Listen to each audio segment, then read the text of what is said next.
Hello again, everyone. I am Gary Gonzo. Welcome to Race First coverage of round 6 of season 1 of 2022 of the Midwest Kidney Warriors Formula Indy Series, coming to you from the racing capital of the world, Indianapolis, and the world famous Indianapolis Motor Speedway.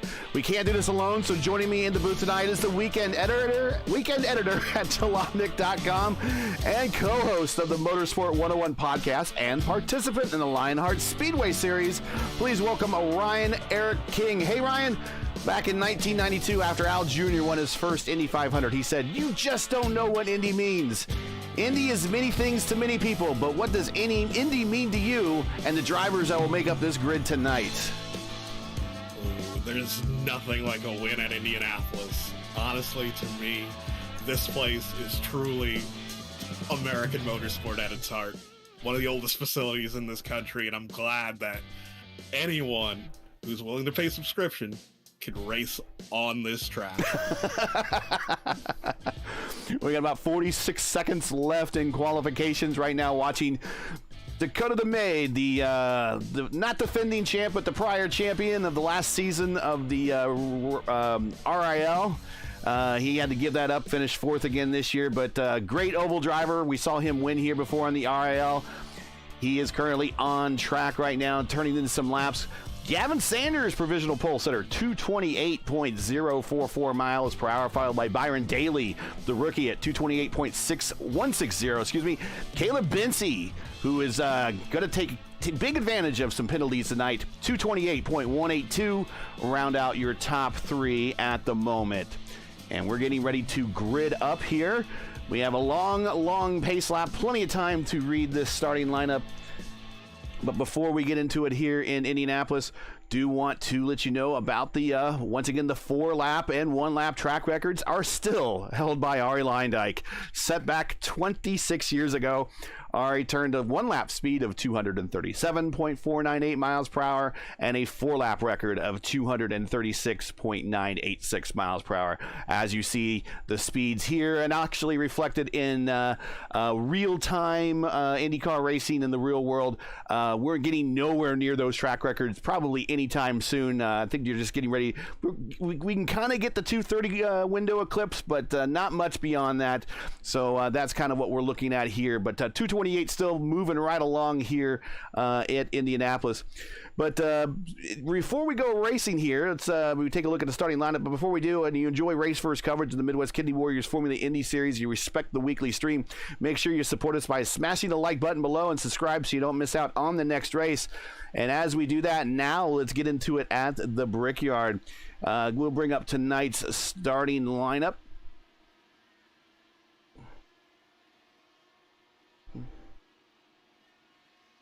As we're going through a bit of a warm-up right now on track. Continuing to watch Dakota the Maid. Here is the starting grid from Indianapolis. If it will come up, there it is. Gavin Sanders, your pole sitter, followed by Byron Daly, Caleb Bency, P3, Alex Van de Sant, P4, Michael O'Brien, P5, Dakota the Maid, P6. Great run by him.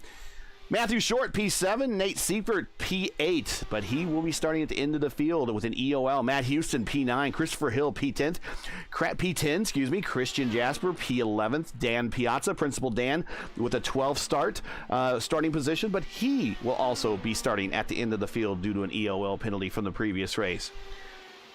Will Ricewood III starting 13th, lucky 13th for World War III there. Daniel Miglin starting 14th, Josh Tucker starting 15th, Cristobal Valenzuela, who is tonight's sponsor of the event, and we will be talking about them a lot tonight, starting 16th. Ethan Oring, 17th, Cody Claiborne, 18th. Moving on back to P19, Rodrigo Munoz, Nicholas Johnston, the road course ace, starting deep here in the field here at Indianapolis, P20. Zachary Flaum, 21st. Blaze Andrich, 22nd. Logan Spath, 23rd. And Dory, well, he's also starting deep here in the field too, but he's also got an EOL himself that he'll have to face. So he's starting 24th, but he will be going to the back. Rounding out the field is J.J. Wang in P25, but of course he will be joined back there by the big, well, let's go ahead and bring up the point situation here. Because you'll be joined by the big guys in the points back there with them right now. We'll bring those up here real quick. Just in case you forgot about our last race, there is our last race results. Gavin Sanders, of course, is on a bit of a roll. So is Michael O'Brien. Alex Van de Sant on a bit of a roll as well. That was your podium from Mosport about 2 weeks ago. But let's get into the points there as we cover up a mistake by Dakota the Maid. Principal Dan is your points leader by 5 points over rookie Michael O'Brien. And when we say rookie Michael O'Brien, it's like saying when Juan Pablo Montoya was a rookie in 2000. It's like a name only type thing. So it's just another one of those Indianapolis things. And Mike, we all know that Michael O'Brien is not a rookie, but there's a 5 points different there. And Michael's going to be starting up front. That's going to be, we might see some changes in the points after tonight. Not far out of this point battle and coming back into it is Gavin Sanders. He's 20 points behind O'Brien at 154. Alex Van de Sant at 140. The defending champion Nate Seifert at 133 in P5, not out of it yet. And of course, there's Dory there, P6. Matthew Short, P7. Caleb Bency, we're going to try to capitalize on a lot of bad luck from the guys further in the up from him in the standings. He's P8, and Chris right now currently a tie for 9th between Christopher Hill and Nicholas Johnson. Bringing up the team points real quick, you see the old dogs are pretty much dominating right now by a series of great finishes, 1-2 and 1-3 and 2-4 and a couple other. Both times each one of the old dog cars got into the top 5. Great finishes have helped propel them to a 306-225 lead over the Team Kamigoya Sunset Arctic crew. There you see the remainder of the top 10, FBR Motorsports, Vanden Sands Racing, and Infinite Motorsports Black making up your top 5. Real quick, we'll get into the rookie situation. There is Michael O'Brien, your rookie leader, followed by Matthew Short. Matt Taylor, who will not be in tonight's lineup. Byron Daly, who's going to be starting up front tonight. And Gareth McAllister, who was not in tonight's lineup as well. Well, wow, that just kind of gets us all started and ready to go. And I haven't asked much of you to talk, but really, we talked about going into this race, the setup that they're going to be using tonight, and it's going to be the standard Indy Fix setup. You are very familiar with this setup. Just about everybody is who races here quite a bit in the fixed leagues. Tell us about how this setup is going to behave tonight for these guys. Oh, it's going to be about compensating for the aero wake, the aero push. Sure, when at the lower speeds, especially at restarts, it's going to be pretty easy to pick off a couple positions. But once we start getting a couple laps in and the tires start heating up, it's gonna be difficult to get close and try to make a move for position. Yeah, that aero push is something we'll be talking about. Things we don't normally talk about here because we do primarily road courses. We'll be talking a lot about, we won't be talking much push to pass. That is not allowed on the ovals, at least not in this current car set yet. But we will be talking about, we won't be actually talking about multiple compounds and tires either. That is something that they used to do in the past in IndyCar racing. But only a single compound on the ovals now. But we will be talking about the roll bars, and we will be talking about the weight jacker. Real briefly, the Cliff Notes version, what do the roll bars and what do the weight jacker do, and how does it help the car get around here? Well, the long and short of it is, the long and short of it are, in terms of the roll bars, each side of the car, the suspension is somewhat interconnected. You could stiffen or loosen that connection, and it'll get the car either to better rotate around the corner, or help the car be more stable, in the dirty air wake of a car in front of you. The only issue is that it'll probably lower your cornering speed. That's right. The weight jacker basically adjusts your right rear, so that will lower or raise your right rear, get that right rear higher, lower, and the geometry of the car, as well as getting that.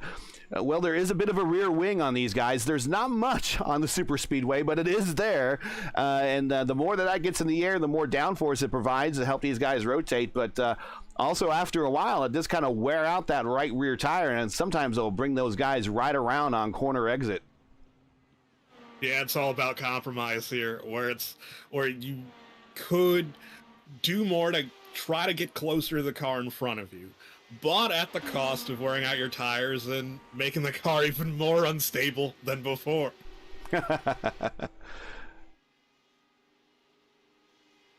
Well, we were trying to see how much time we have left in this session, as they should be getting ready to... Yeah, only a minute and 45 seconds, and we will be lined up here.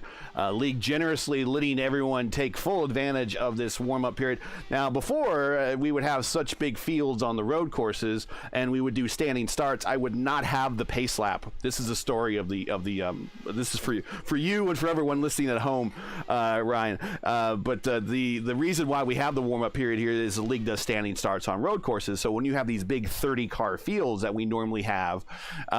Trying to rattle off a 30-car field on a standing start with no pace lap is really, really hard to do. And we tried, and I said, you just give me a little bit of a warm-up period and I can get the starting lineups in, and that's something that kind of carried over to even the oval events. But we got the starting lineup in. Everyone's been read off. We got a pretty good 25-car field here. Not quite the 33 we were hoping for, but 25 is definitely going to be more than enough. Definitely going to be putting up a lot of dirty air for those guys coming from the back. We will be watching those three, so it'll be the two old dogs car, as well as, and we'll try to get them here on our here on the feed. There it is, Nate Seifert coming into turn one right there. He is be one of the guys that will be starting from the rear. Principal Dan, where we find him, he's currently in the pits. He's probably resting up. It's going to be a long race. And Dory, kind of looking for him right now on the lineup. There he is. I think and there he's spinning in the north short chute. So he's already off to a bad start. So.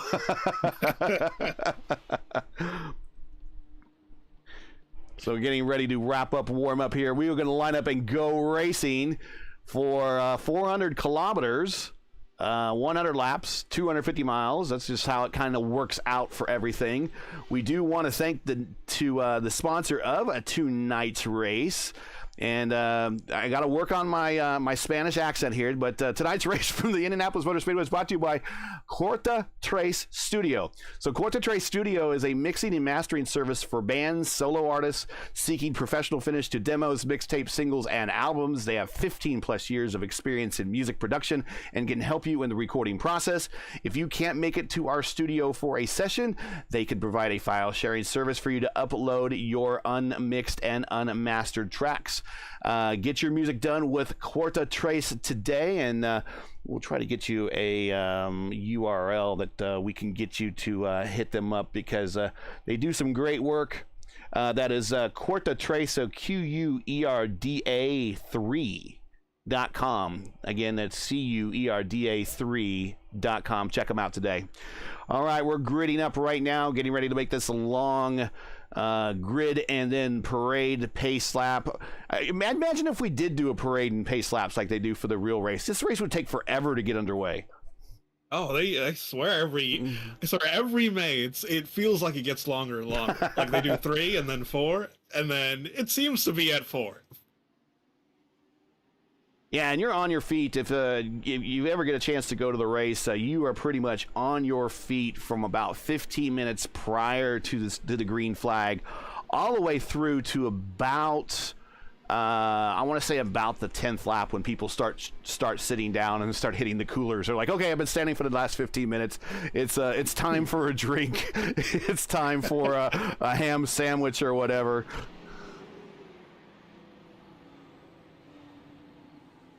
Here they off, heading around the Turn 2 suites there. Sponsored by Riley Children's Hospital here in real life. Kind of updated those suites here recently.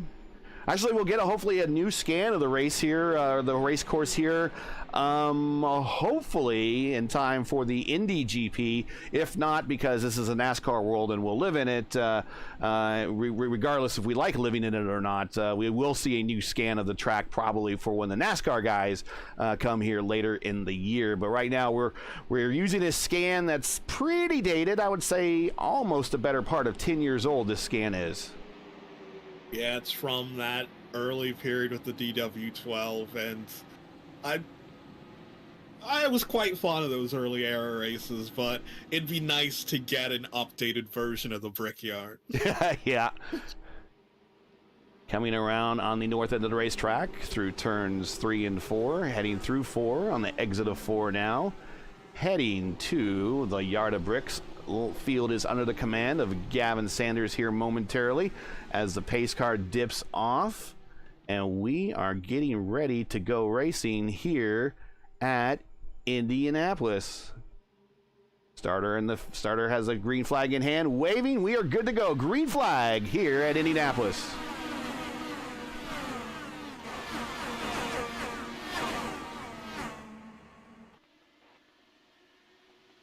Cleanly through 1, it looks like the field is. Cleanly through 2. Down the backstretch, 5/8 of a mile. The snake is already starting. Oh, we're serpentining on lap 1. Trying to get the cameras to catch up here. Cameras are not cooperating with me. Let's get him going here. Let's just follow him around. There we go. We're down the main straight. Gavin Sanders leading lap 1.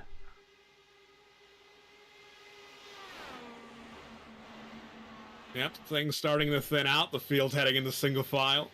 Yeah, you don't get much of a chance to really get a drop on your competition around here on the racetrack with the way the aero push is. You pretty much have to get it on the start, or you gotta have to hope for a mistake, which you don't want to ask any ill will on people, but let's face it, it happens. But yeah. It's going to be through pit stops. Yeah, it's going to be through pit stops. Maybe, a thing I like to do here is, when you can't pass anyone, try to start saving fuel. Try to run longer than everyone else. Yeah, catch that yellow that comes out and catches everyone else while you're a lap up on the field, and catches them a lap down while you're out there saving fuel. That is one way to go. Indianapolis, up until recently, even the real race has not become. We are cautioned. We are cautioned on the racetrack, and I see JJ Wang. We have one of the. And we have 4 cars. We do have one of the. That is Dory. That is one of the old dogs. He's involved. JJ Wang's involved. It looks like Logan Spath is involved. We might even have Blaze Andrich was involved, but he is back under power. Zachary Flaum, he seems to be underway. Nicholas, so we got a whole host of cars at the back of the field that got into some serious trouble. Let's try to go in the Wayback Machine here and find out what possibly happened. This is right around turn 2. It seems like a pair of cars went high up in one and ended up in the wall in the short chute and in the south chute. Here we go as we rewind here. Find out who got up there. Okay, so that's Dan Miglin. That is a little sideways there coming. Yeah, he arrow washes into the wall, smacks it, kind of comes down, takes out, looks like, I think he might have taken out Cristobal, which is, yeah, this is more than a 4-car wreck. This is a pretty big 6-car wreck, and wow, that's pretty unfortunate. I think that might have, yeah, they got Cristobal, so unfortunately the guy that's sponsoring tonight's race is, well, he might already be out, or it's going to be in for a long day. So tell you what, folks, give him some business. That might be the best thing that you could do for him after this period. But still too early for anyone to really pit. So let's kind of move forward in time, bring us back to live TV.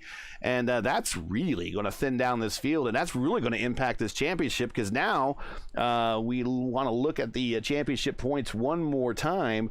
Dory was P6, and now that's going to relegate him to a near 25th place finish.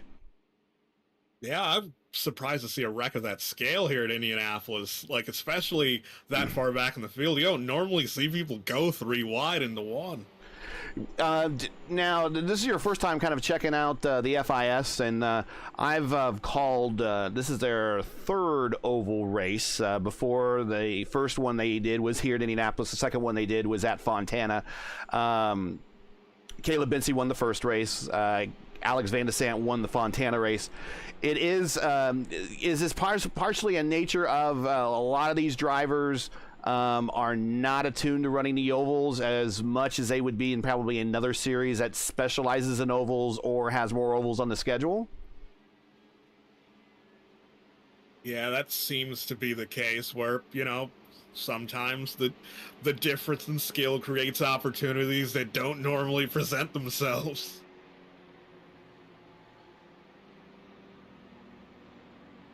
Still early to go pitting here. And if they did pit, they would have to stop again. Maybe the guys toward the end will jump in and top off the tanks and try to, as you mentioned, now make a fuel run out of this. Yeah, we haven't gotten that deep into the race, but a stop here will make a difference in terms of extending the length of a stint. Sure, Nicholas Johnson hit on pit road. It looks like he might have been one of those that topped off, showing him in the box for 8.2 seconds, a 35.7 second stop on pit road. Dory, looks like Dory did, and he's back underway, stopped on pit road, a 45.2 second stop on pit road, 14.2 in the box. Looks like it was mostly cosmetic. Hopefully it's cosmetic. It's tough to really tell when these things get damaged, what is damaged underneath the car. Let's pop in maybe to his roll bar and see how his car is currently tracking at the moment. Looks like it's tracking pretty straight, so he maybe dodged a bullet. He has a little bit, looks like a little steering offset maybe to the right. That could be a result of the setup, so we'll not consider that damage at the moment, but currently see him there sitting in 6th gear. He is already working the fuel game. Pretty much the second you start the engines here and grid up, you're pretty much working the fuel game, aren't you? Yeah, where even on the warm-up lap, you do what you can to save fuel. You go into mix 8 and you just hope and pray. Lights are out on the pace car as we're entering turn 3. This is the north end of the racetrack, farthest away from 16th Street. This is actually a little bit closer to 30th Street. There's a big parking lot there just to the right there of where you see the graphic here. Coming to turn 4, just on the other side of turn 4 is the local Indianapolis Coca-Cola bottler, which they call the Coke lot there. They use that for parking and overnight camping before the 500. Pace car is getting ready to turn off the racetrack and is now back under the command of Gavin Sanders. Here we go. Green flag is in the air. We're back underway. Guys, got to take it easy going through turn 1.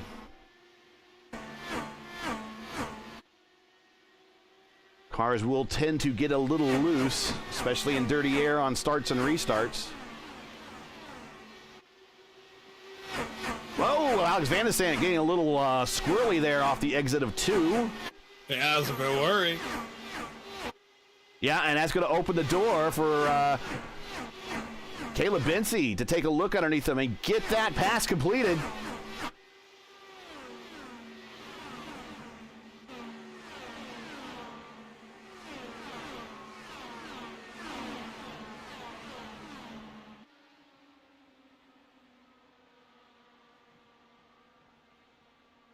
Yeah, we have a couple damaged cars coming down pit lane. Dory's coming into pit. Taking a look here at Dory. And yeah, he might need some more work to be taken care of. Christian Jasper. Looks like Christian Jasper is already out, unfortunately. Dan Miglin still sitting on pit road. Joshua Tucker apparently has retired. Cristobal Valenzuela, they're still poking away at that car. 6 minutes on pit road. Logan Spaeth looks like he has retired. JJ Wang also, mechanics are working. They're about 7 minutes into his stop. Dan Miglin is also, looks like their team is still working about 7 minutes into their stop as well. Dory on pit road getting more work done as the field comes screaming by. Gavin Sanders is still your leader. Fortunately, that we started with 25 and really we're down now to 18, and that really thins things out here. And my concern is now, while it might not be a concern of these drivers on the race course, is now that we're going to spread this field out, we might be in for either a long green run or a green run to the end. You never know what could happen here, but it does seem like we're going to get a really long green run. Dakota DeMaid making his way around Alex Van de Sant. Alex living up in the high line right now. That is one thing that we found out that this track currently does allow that would not be allowable in the real world at all, is that high line. That super OP high line here at Indianapolis really rockets these cars down these straights. Yeah, it feels like the iRacing version of Indianapolis. It feels like the groove, so to say, is wider here than real life. There you can see Dakota coming through turns 3 and 4 down the main straight. We'll take another look here as we hit his roll bar. Look at that high line. He has a whole car length between him and that white line. This time into 2, getting down to the white line, getting 2 tires below it on the exit of 2. In the draft of Caleb Bency, kind of his associate teammate, down the backstretch into turn 6. Let's see where he negotiates the line here in 3. Down to the white line again. That's one thing they talk about the aero push being so bad here.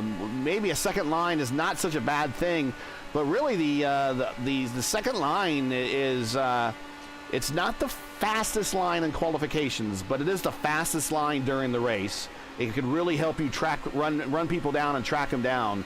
But it could also help you defend as well as attack, because attacking, it allows you to reel in the guy in front of you, and defending, the guy that tries to pass you on the bottom side, the top side is the faster side, and he's going to have to work extra hard to get by you.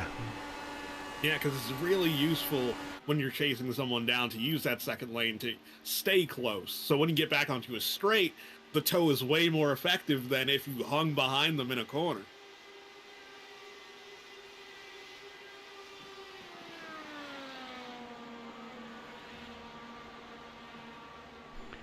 Checking out the gaps on the racetrack. 13 of 100. Want to thank those all in chat.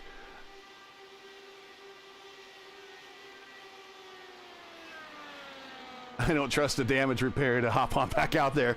I don't blame you. I've seen sometimes where these guys, they say, hey, you're good to go, and then after about 3 laps, you'd make a turn in one of the turns, and it's like insta-loose, and it snaps around on you.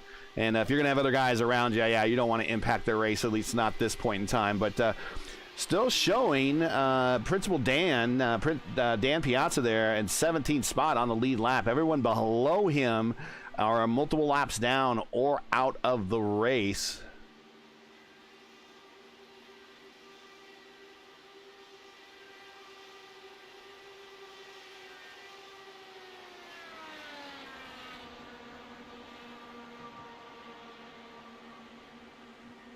Yeah, I think for the people who are caught up in that one or near the rear of the field, it's just going to be a matter of getting to the end.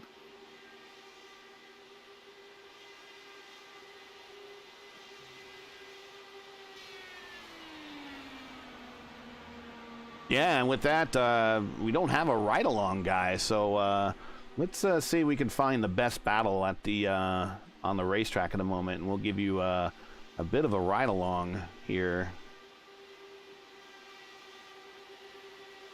I think the best battle on the racetrack at the moment is, okay, here we go.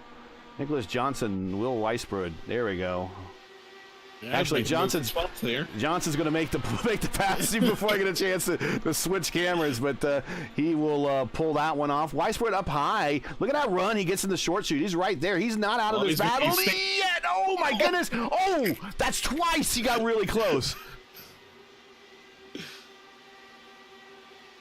Yep, Johnson going to break the toe.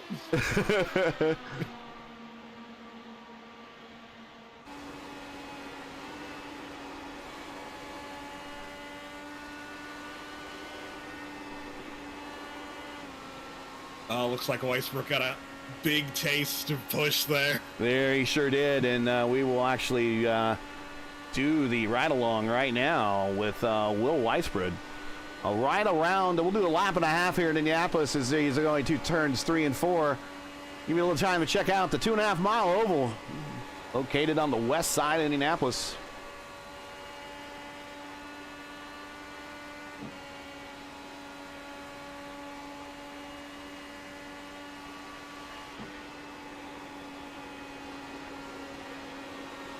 Up, we got a car. Caution, and that is, woo, it's so tight there. And that is Christopher Hill. And you get to see that from Will's point of view, where he's like, you can kind of see, where am I going to go? And he threads the needle correctly. As the knight says in Indiana Jones, he chose wisely.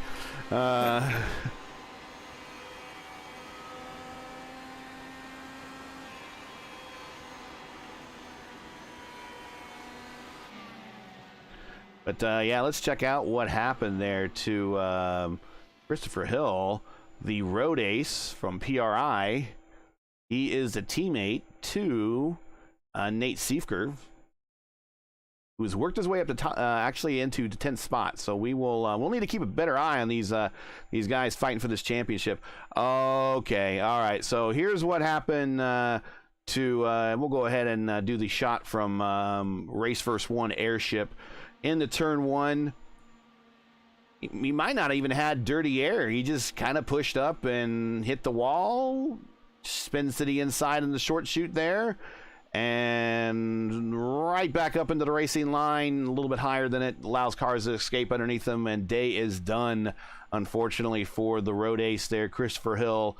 But he still has his teammate, Nate Seifert, in the team championship, is now worked his way into the top 10. So that is good for their team. Right now, we were going to see who's going to make the run down the pit road. We are about halfway through a fuel run. Everybody's coming down. Yeah, there's no reason not to at this point. I wonder who's going to stay out for position. They're still, I mean, about halfway through a run. They've had one caution session, so there may be a third of the way more likely through a run rather than a halfway through a run. About 30 green flag laps is what you get here in Indianapolis. Watching your leader, Gavin Sanders, on pit road. It seems like Dakota's staying out. That would seem a very Dakota thing to do, and look at Alex Van de Sande making up 3 spots on pit road. Well, they're lucky that for whatever reason, iRacing decides to turn the solidity of these cars off on pit road, because he drove through like 2 cars.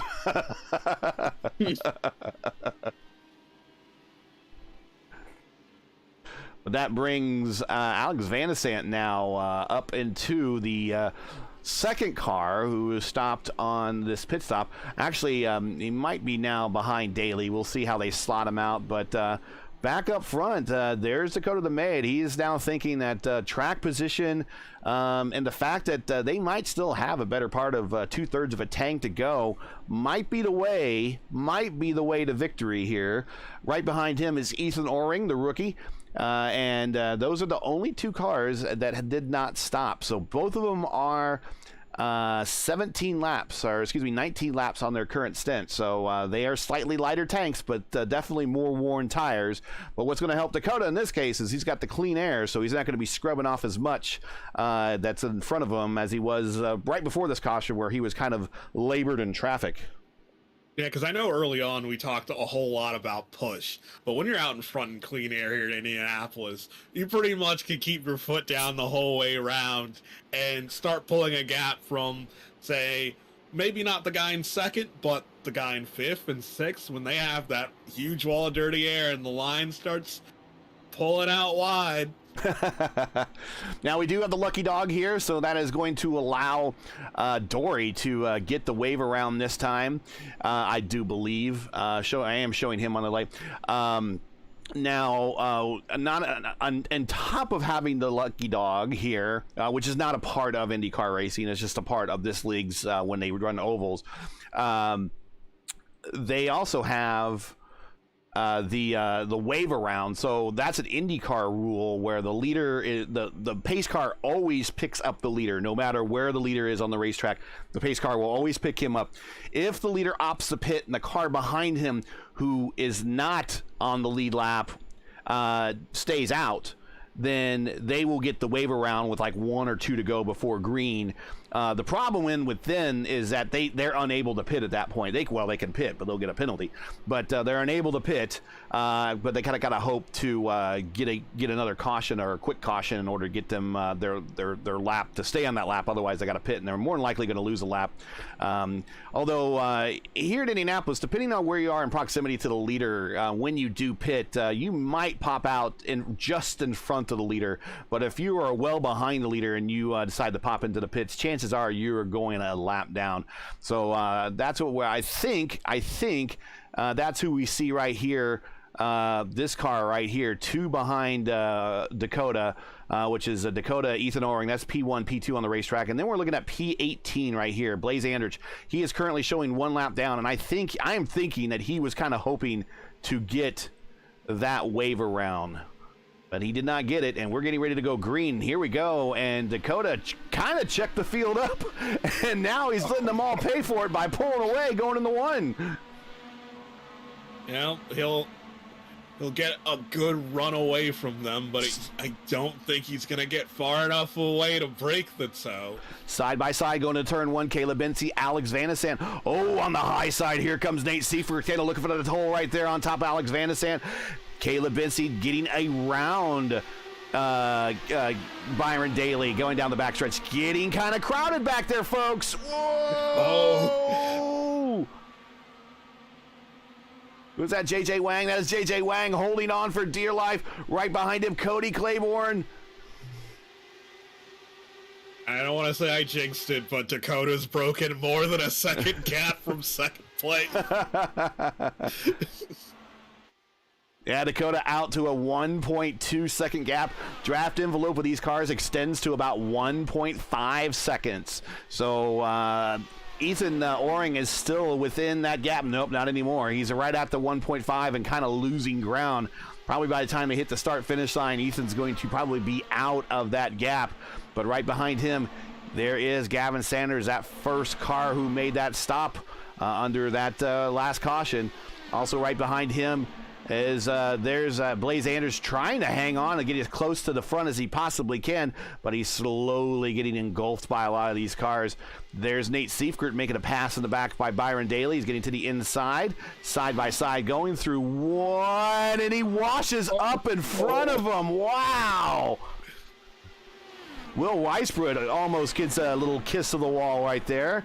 Sure, that's a little bit more romance he wanted for today that didn't pay off for him. Here is going into turn 2 and 3 down the back stretch, getting passed by Zachary Flaum for position. That is for P11 and 12. Weisbrod looking again on the inside, getting that clean air on those front wings. Going to have a good run down the front straight. We're going to see this group right here. Who's going to pop out? Here goes Flaum. Right with him. Here comes Weisbrod. Weisbrod's going to follow him through. That is Rodrigo Munoz right there, one of the backfire cars. As well as Cristobal Valenzuela is also in that group. Meanwhile, back a little bit up front, there's Blaze Andrich, who's getting passed there by Michael O'Brien, the rookie points leader. And then right on his tail at the moment. Yeah, Blaze is going to say, you know what? I didn't get that pit stop. I'm just going to do it now. And he is on pit road coming down to get service at lap 25. Yeah, meanwhile, at the front, Dakota's ahead by more than 2 seconds now. Yeah, and so this is an interesting thing, though. He's got to really pull as much of a lead as he can because, again, what we were saying before, with the field being so thinned out, the likelihood of a caution happening becomes less and less with every lap, although these guys in the back have really showed no fear about wanting to stick their nose in a tight spot. Here's a battle right here for 11th and 12th, side by side. Oh, there's that contact. There is Zachary Flaum and Nicholas Johnson making that contact. There is that caution, and Dakota, ooh, look at these guys thread the needle. Wow. And we're not cautioned. We are not under caution. I'm surprised we're not under caution. There is a car stopped. Yeah, that happens sometimes with the sim when you get your car stopped in a certain area and you're just barely out of the way. They won't throw the yellow. Yeah, that's the thing, though. I mean, these cars are so sometimes draft dependent in order to stay with packs and whatnot. I mean, it's not like the old IndyCar days where you could just run the guy down. You can't really do that anymore with these cars. They're so evenly matched. And those guys sitting back there in 13th, 14th, 15th, who all had to crack the throttle to kind of work their way through that mess, they are now totally disconnected. And there's no chance of those guys getting back into the lead draft or draft with any cars unless there's a caution. And right now we see Dakota the Maid working his way around. We still have a car. I'm not sure who that was still on the racetrack. Might be Nicholas Johnson trying to work his way around. There it is. Yeah, he was on the access road. Nick Johnson working his way in. This, again, is going to impact the points championship. course, all these incidents will be looked at and reviewed by race control. Here's a good battle on the racetrack right here. Alex Van der Sant and Michael O'Brien. Two drivers we're going to see in the Lionheart IndyCar Series coming up here in about, I think tomorrow, actually. That's when that series kicks off. Yeah. And I will be in the Retro Series race on Thursday. And then in a couple weeks, me, you, and a good number of these guys on the racetrack will be in the Speedway Series race at Homestead to kick off their season there on the Lionheart IndyCar Series. Yeah, the Speedway Series should be pretty fun to roll the DW12s back out there. It feels weird to say, considering that these current cars are derivative from those. That's very interesting because, yeah, these current cars, actually, their tubs are from the DW12. When they bought all those DW12 chassis back in 2011, late 2011, early 2012, the tubs that these guys are sitting in here, not actually, but virtually, they are tubs that were originally started off as DW12s, and of course they had the aero kits on. And then what you're looking at here is the IR18 aero kit, which really makes the cars kind of harken back to where they looked in the 90s, but unfortunately, they didn't give them the power of the cars in the 90s, but they definitely have the look. One of the things that the big difference that they really didn't anticipate for when they went to this aero kit is the aero screen. While it adds a great deal of safety to the driver, it, believe it or not, really changes the center of gravity of these cars. You would think something that small would not be that heavy, but it really shifts the center of gravity of these cars way more forward than even they were racing with the old DW12. Yeah, because it not only does it shift it forward, but it raises the center of gravity a bit higher, so the cars can't corner as well as they previously were able to. Yeah, you would think they would be able to cut through the air a little bit better, and that might be the case. But yeah, they're not getting any faster. But we'll probably see this aero kit on these cars for at least another season or so, and then we'll be talking. We got a car in the access road in turn 3. Let's see who that is. Might be Nicholas Johnson. Nicholas Johnson on pit road again.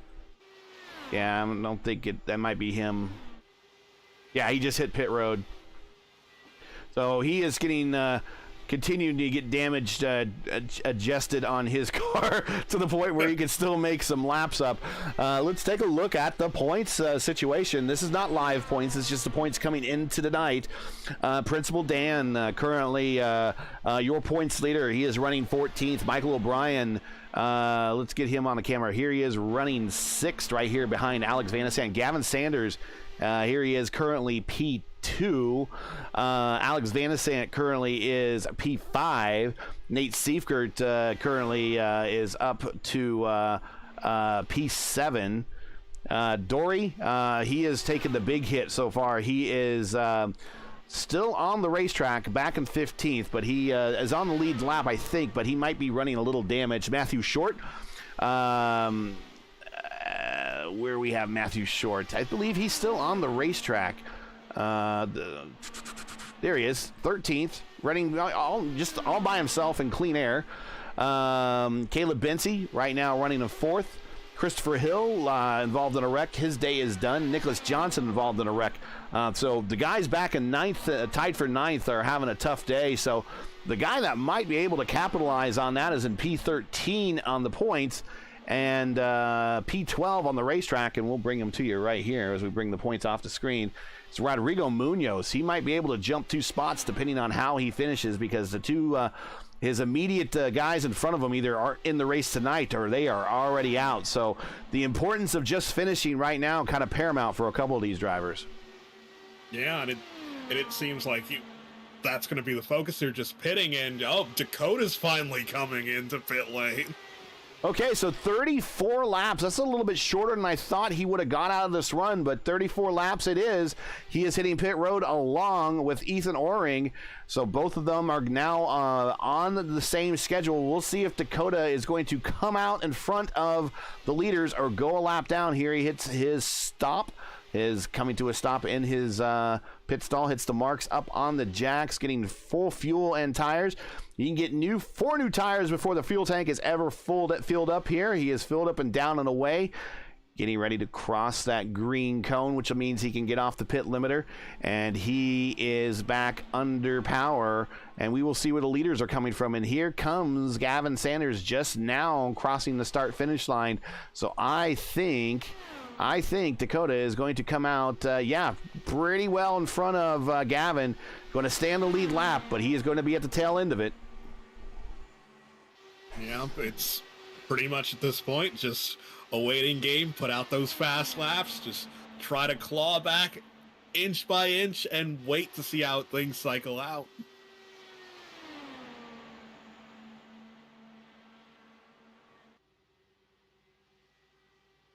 So for the rest of the field, though, Sanders, Bensi, Van de Sant, O'Brien, Seifert, all the way down to actually Dory. Dory is going to due for a pit stop here soon. Rodrigo Munoz, just talking about him, making a... Cody Claiborne just had an incident. Cody Claiborne spinning at the north end of the racetrack, punching out. And there's the caution. So there is a caution. And interesting enough, is this going to play into Dakota DeMaid's hands? It might. You couldn't have timed it better for a pit stop. And, oh, wow. Ethan Oring just went a lap down to the leader, Gavin Sanders. He'll get the wave around, but it might work into his advantage here as well. But let's go back in time here and take a look and see what happened to Cody, who tried to punch out, but was unable to punch out before the racing steward god said, we're going to give you a yellow here. So we are going back in time in the Wayback Machine and see what happened to the fish car. Interesting. So we're going to go back a little bit further in time here. Oh, okay. So Cody hitting turn 1, probably a little arrow push, smacks the wall. Manages to bring it down to the access road and around that turn, which can be a little tense at times. Staying to the inside of the racetrack. Hitting pit road one more time, hitting the access road between turns 3 and 4. Starting to slow down. I think this is when the car kind of unloads on him as he tries to slow down. Oh, nope, that's where he catches the grass. Spins to the inside, and Day is unfortunately done at that point for the Fish Dallara. Yeah, it just clipped the outside of, just clipped the grass outside the access road and lost it.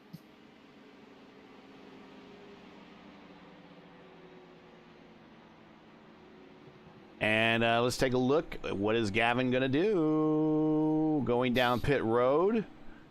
Ethan Oring is going to stay out, which he should. And Dakota is going to stay out, which he should.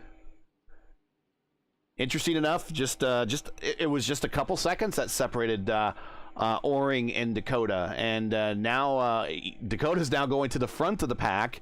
And Oring will get the wave around, and he will go to the rear of the pack. That's what a couple seconds will do to you here at Indianapolis. Yeah, you see the real drivers talk about it often, how much a caution can throw a wrench into the works. Sorry, Michael O'Brien did not hit his pit stall and is trying to find his marks. That's going to cost him on pit road as the rest of the cars are down on the way, led out by Gavin Sanders, Caleb Bensi, and Alex Van de Sant. Sorry, I didn't mean to cut you off there. Oh, no, it's fine. Like, especially, how caution can throw a wrench into the works. It might be so difficult to gain positions out on track. It's so easy to lose them on pit lane. Well, we're going to actually ride along with Michael O'Brien and see what happened as the rookie, it comes into pit road in the top 5, running actually in 4th on the racetrack, and comes out in 13th. So we will watch as he's hitting pit road, hitting the limiter right there, the limiter cones. As you see in his rearview mirror, there's Nate Seifert, the defending champion, with the number 1 on his car. Now he's looking for his stall. This can be a little stressful at times. Sometimes the crew chief app will count you down accurately. Other times you just kind of got to look for it. Oh, no. He spins through it. Oh. And I think he's too far to the left. Still too far. Has the backup readjust. Oh, this is painful. He's lucky it's under caution. And he's watching all these cars go by that he knows he has to pick back up on the racetrack. Oh, down and away. Yeah, it's so frustrating, but it's, as much as we talk about it being, difficult to gain positions here, there's still a decent amount of race left to get those positions back. It's not over yet. Right. That's we're just shy of halfway, and yeah, it's a little bit of a mini marathon here. While we're under caution, lights are out on the racetrack. I do want to thank Midwest Kidney Warriors for their series sponsorship this season. Midwest Kidney Warriors is a 501c3 nonprofit organization that advocates life for those battling kidney disease. We have several kidney warriors needing a life-saving transplant and many who require a living donor. Please visit their website at MidwestKidneyWarriors.com or visit their group page on Facebook today. We also want to thank tonight's race sponsor. That is Cuerda3 Studio. Cuerda3 Studio is a mixing and mastering service for bands and solo artists seeking a professional finish to demos, mixtapes, singles, and albums. They have 15 plus years of experience in music production and can help you in the recording process. If you can't make it to the studio for a session, they can provide file sharing service for you to upload your unmixed and unmastered tracks. Get your music done with Cuerda3 today. You can find them at Cuerda3.com. So Cuerda3.com is their website. Getting ready to go green on the north end of the racetrack. Field now is back under the command, as luck would have it, to Dakota the Maid. Yep, in terms of race position, in terms of the overall scheme of the race, Dakota's in optimum position.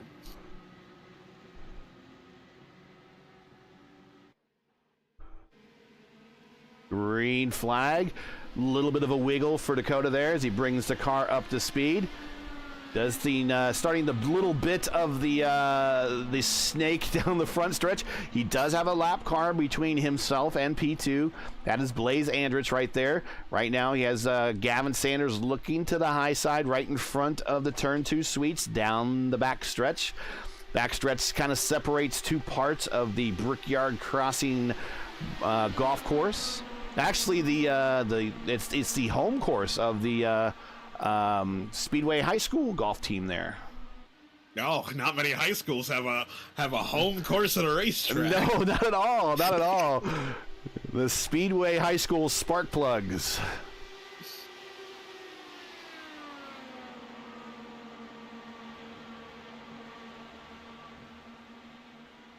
Now, actually, one of the things that people don't really realize about the Indianapolis Motor Speedway and the golf course, they've always had a number of holes in the middle of the track.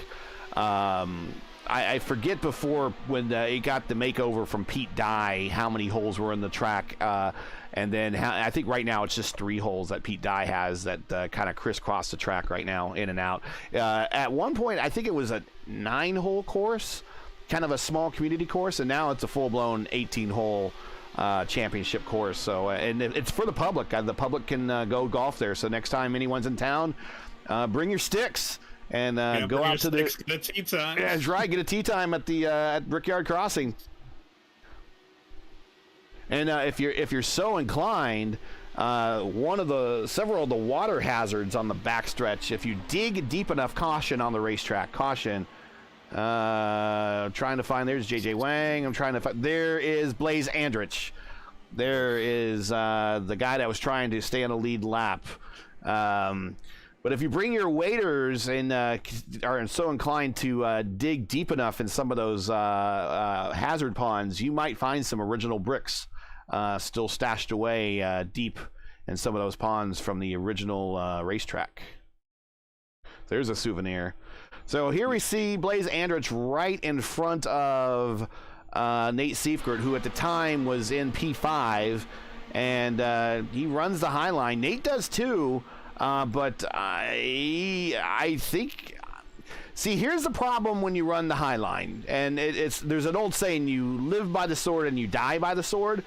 That exit when you run the high line comes at you a lot quicker than normal, and I think that might have been what happened. Is that Blaze got up there and ran out of room a lot quicker than he anticipated, and that brings out yet another caution as we are just about 6 laps shy of going to the halfway distance now. So now we got to start thinking math. Who can make it with 1 stop? Who can make it with 2 stops? Everyone's got to stop at least once. That is for sure. Yes. It's going to be a question of when do you stop, and if stopping now, if you're close enough to make it to the end. Okay, so if we were at lap 44, and if we go green from here on out, which I think we got a couple laps under caution, so we'll determine that. So it's about 30 laps. That's 1 more stop for a lot of these guys. I think we're looking at 1 more stop. I don't think we're looking at 2 more stops. Yeah, that is 1 more stop. It'd probably be questionable if you're going to be leading the entire time, because you're going to be burning a lot more fuel. But for the most part, you can safely rule out a 2 stop. Well, I mean, really, all you need to do is you need to get the lap 70, and once you get the lap 70, as we like to jokingly say here, you know Nick DeGroot. If anyone's watching and knows Nick DeGroot, if you don't, he's a motorsports journalist that races in a lot of these races with us. He has this DeGroot strategy at Indianapolis, if you ever race him in Indianapolis. Yes, I'm looking at the Midwest Kidney Warriors in chat. Seifert is in a different car. Yes, he is in a silver and green car, so it's kind of chromy. A lot of the black's been cut out. Get you a better angle. There you go. As well as you see a lot of the tire bits and the dirt is on his car right now. But we jokingly call it the DeGroot strat. If you ever race DeGroot in any IndyCar race, regardless of what's really going on, 30 laps to go, he is pitting always with 30 laps to go, right there, like clockwork almost. And but it just seems at the end of it all, he's right back up at the top, challenging for the win or looking at a very solid top 5 finish. So I think the race is certainly now to lap 70, and who wants to stop early and who might want to go a little bit later. I don't think there's anyone here unless there's a lot of cautions. And we're talking a lot of cautions that can maybe remotely get close, but I don't think anyone can go without a stop for sure. That's a lot of mileage. That is a lot of mileage. It is a lot of mileage, and especially in a race like this where it seems sporadic. We don't have that many cars compared to 33, but we're still seeming to get an occasional caution. Like, admittedly, the DeGroot strat works best when you know you're going to run green to the end and everyone else has to pit. Because if you pit on 70, you could run the whole way, don't have to worry about fuel. You just focus on putting in laps. Yeah.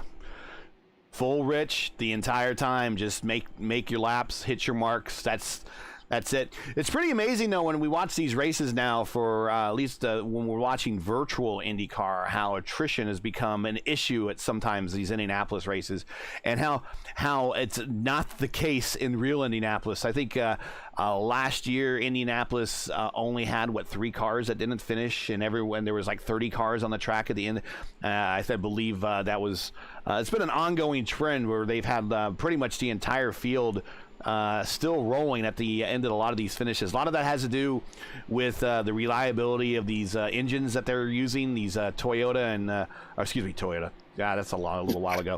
Well, we might see them again, but the Honda and Chevy engines are pretty reliable, but not if you ask Fernando Alonso. But for the most part, they're pretty reliable. Sometimes what you get down to are driver mistakes, such as Stephen Wilson kind of hitting the brakes and kind of coming around on pit road, or a pit road team member mistake where he didn't really get the nut on tight for Graham Rahal and ended up crashing in turn 2 when the tire came off. But These cars, it would not be too out of the ordinary in the 80s, even 90s, where you would only have 10 cars finish this race. Yeah, and like as much as many people, including myself, are somewhat nostalgic for the 1990s, today's IndyCar series, the level of driverability and the professionalism from the crews are so high that you know it's pretty much everyone is running their own mini space program to get to the end of the 500 miles.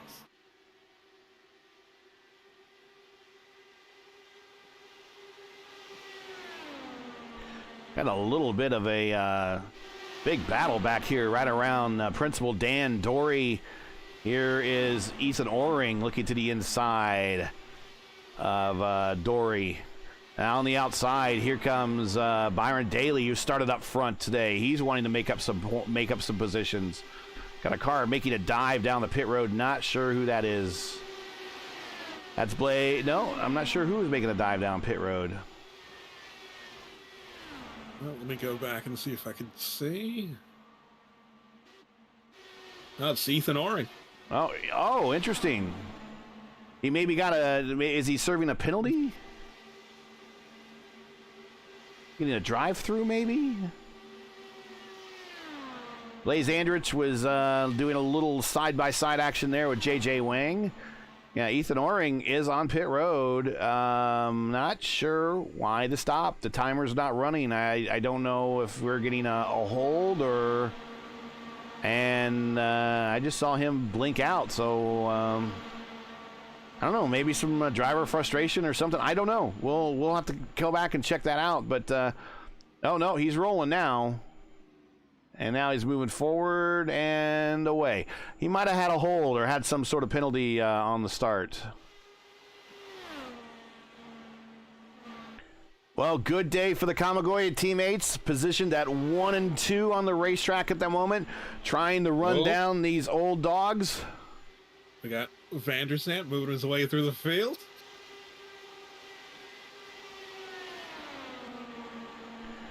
Yeah, Van de Sant getting around Caleb Binsey. Van de Sant is gone to the high line again. And the Power Slide Motorsports entry there. You'll see him teaming with some of the best in that Lionheart IndyCar series. I believe he's going to be a teammate to Blocker as well as Malechka. Yeah, that's going to be a very strong team. Yeah.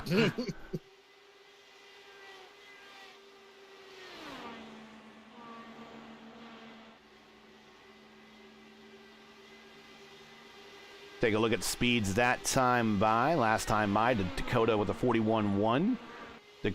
Gavin with a 41.2. Okay, now we updated, sorry. Dakota that time by with a 41.2. Gavin with a 41 flat. Alex Van de Sant with a 40.9. There's your fastest man on the race course, folks. Yeah, for someone to go below 41 in race conditions is very difficult, and that's mighty impressive. Take a look at the best laps turned in this race at the moment, and I believe that might have been the purple lap at that particular time. Yeah, Alex, 220.6 is the purple lap. Sanders, 220.2 is the next fastest lap. That was best laps turned this race. Last time by, there we see 219 for Dakota, 220 for Sanders, 217 for Van de Sant. So Sanders now on a bit of a move. Going back, we got a bit of a battle here in the back between Rodrigo Munoz and Michael O'Brien. Again, O'Brien had a hard pit stop situation and missed his spots, had to negotiate the car to the point where the crew could start to work on it. And he's made up a couple spots, but he is right now, as the longer this run goes and these tires get worn in and the aero push starts impacting him, it's going to be harder and harder and harder to pass these cars. And he is kind of stuck right now behind Rodrigo Munoz in this battle for 10th. Well, but out front, Gavin Sanders starting to close in on Dakota. Yeah, Byron Daly looks like he has parked it for some reason. Not sure what happened there. He is on pit road. Gavin running him down. They're now resorting back to the weave. Actually, there's a slower car right in front of, and that is Ethan Oring. Oh, yeah, keep it together. Oh, Oof. yeah, you don't want to be seeing that. Ethan is blinking at the moment, so that might be his problem. I tell you what, you've look at trying to stay high for Gavin. Gavin going high. Oof, okay, keeps it underneath. He looks like he had to make a bit of a different entry in the one than normal, so it caused a bit of an awkward-looking turn one exit there in the short chute. But a blinking car in the racetrack, man, that is one of the most frustrating things because it almost acts as another advantage to that car when it's sitting there blinking, that it makes it tough to pass, because when you get up next to it and it blinks and it disappears, you don't know where that car is going to pop back. Yeah, because not to, use too many technical terms here, but when you see a car disappear on track, that whoever is behind the wheel of that sim, their computer's not sending data to the server, and Caleb Bency on pit road. Oh, and he is revving. I don't think he has drive. Ooh. I'm not sure what's going on here.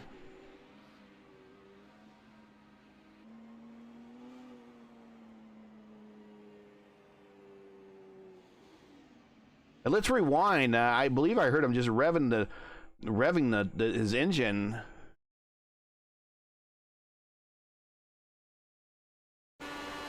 Here he is. We're riding on the roll bar, coming off of corner number 4. Ooh! He hits the wall. He hits the wall.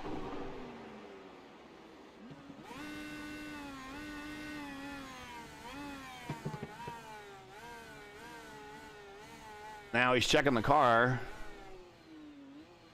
That might be day done for Caleb. And he is on pit road and out of the car, so that is day done. Yet another victim of the walls here in Indianapolis. Just past the halfway point. Probably should get on to another ride-along here to help pay some bills. Let's see where the best battle is on the racetrack at the moment.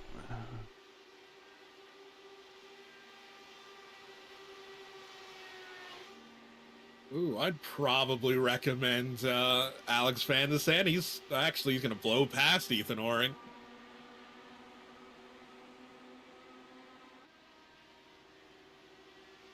Let's see what we got here.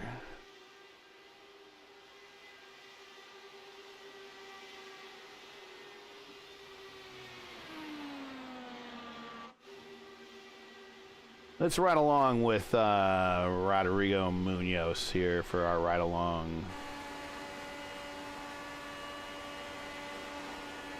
He's trying to track down Dory, who's had a pretty good recovery. Worked his way up to 8th now.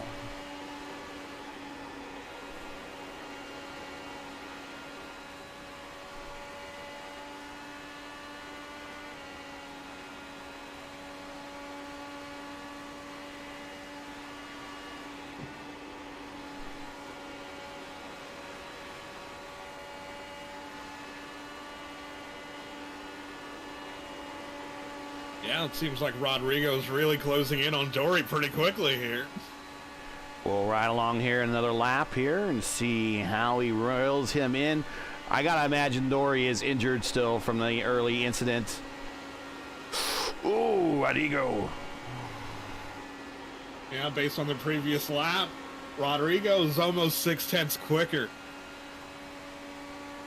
But he has definitely found that arrow push wall, tracking him down into turn 3. You can kind of see getting a good run here on the exit of 3. A very good exit off of 4, a very safe distance from the wall. Down the front straight. There's your KidWorks Cam ride along.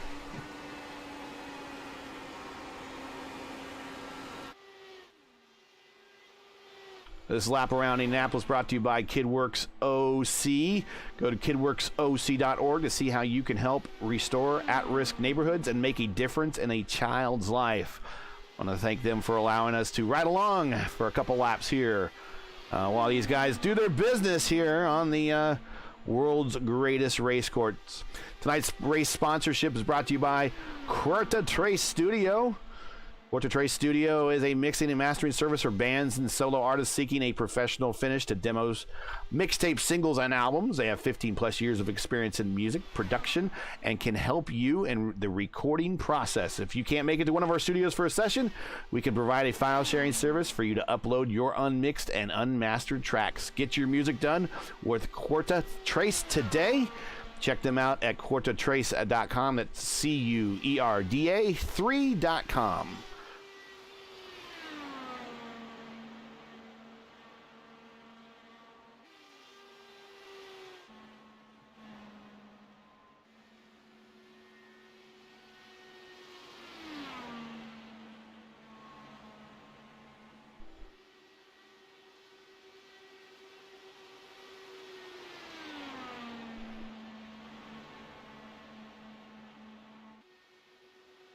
Okay, so what? We have under 40 to go, so that means I think it's time to start thinking about making that final stop.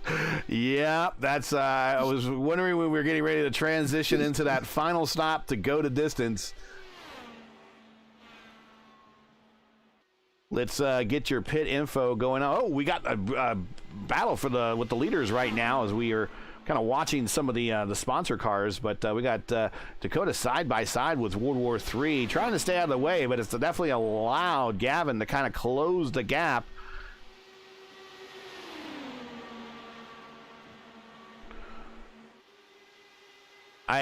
I'm not sure why Weisbrod is running, going to try to pull out and race the leaders at this point. Yeah, Gavin's axing on the radio channel for Will to pull over, and Will should be pulling over soon for him now.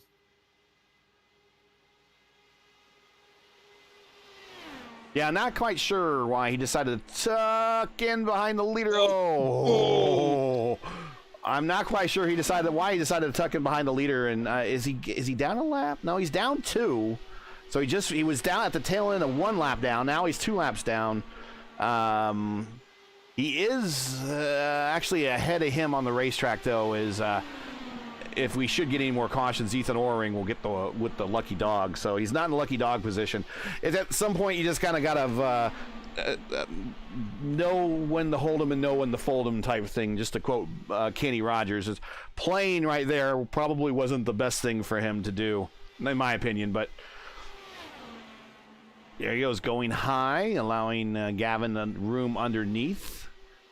I mean, this is how bad the aero push is and these tires are right now. He can't pull off a pass on a lapped vehicle. Now, granted, now he kind of pulls out. He's side by side. And it looks like he's going to be able to get it done now. Yeah, because especially, when you look at these cars and you see these fairly advanced open wheelers, you assume they'd be agile enough to just make the move, but like you said, with the tires worn out and with the speed so high here at Indianapolis, it's like trying to push up boulders. Oh, Weisbrod almost into the wall. One thing we have not mentioned at all tonight, and we're going to present it right now, is this is the trophy that the winner will get tonight for winning the Indianapolis 400K. The winner of the race will be receiving a trophy sponsored by league sponsor, the Midwest Kidney Warriors. So we want to thank Shane Blanchard for supplying that. Sometimes it's a ring, sometimes it's a pat on the back, but this time it's a trophy that, if it looks like to me, I believe that's a cup, and a cup you can pour stuff into. And if you can pour stuff into something, if you win Indianapolis, that better be milk. So whoever wins this cup, I challenge you to, when you receive it, to put in your favorite grade of milk and record yourself drinking it. That is a thing that we normally do here, as we encourage people to go douse themselves in milk. I think Dakota one year had like buttermilk, whole milk or something, and just splashed it all over his face. Nate Seifert, after he won his championship, I believe drank not milk, but I think he had champagne. He actually did it Formula One style and drank it from his shoe. Have fun with it, and that's what we like to encourage here in the FIS. So the winner of the race tonight will be receiving that cup. Dakota Maid currently coming up to the tail end of some traffic. We're looking at the battle right now between Gavin Sanders and Dakota Maid. Dakota 33 laps into the current stint, 29 for Gavin. Gavin can go a little bit further, and right now, unless Gavin really wants to put a press on, nope. Looks like Dakota is going to go pull off the pass here between JJ. JJ kind of came down the racetrack a little bit. Should have just held his line. Probably left Dakota guessing a little bit, but he is around. And now he is able to set sail for the next car on the racetrack, which I believe that is Cristobal Valenzuela. Yep. Our Cuerda3 guy. Yeah, and to recall from early in the race, in terms of previous stops, Dakota pitted on 35, and then we had the caution come out, and then everyone else. Here's Dakota. Here's Dakota. And he's pitting right at 70. Right at 70. So this is the Groot Strat to a T. Yeah. So if you choose not to follow the Groot Strat, like the rest of the leading cars who pitted 4 laps after Dakota did the prior stops, you could shorten up your stop by just not having to put as much fuel in.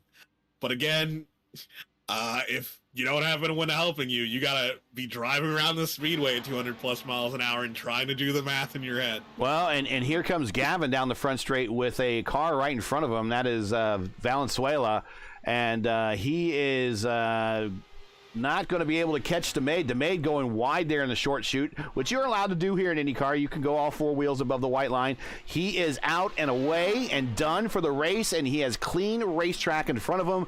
Not a soul to worry about. Oh.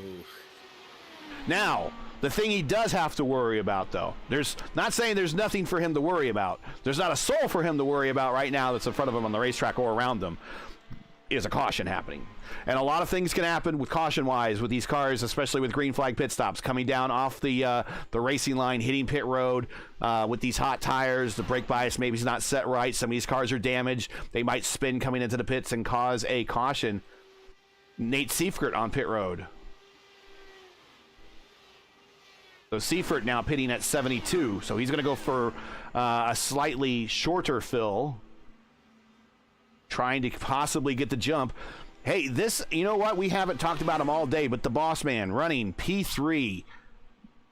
There he is in the new liveries that you'll see running in the Lionheart IndyCar Series. Matt Houston, P3 at his home racetrack.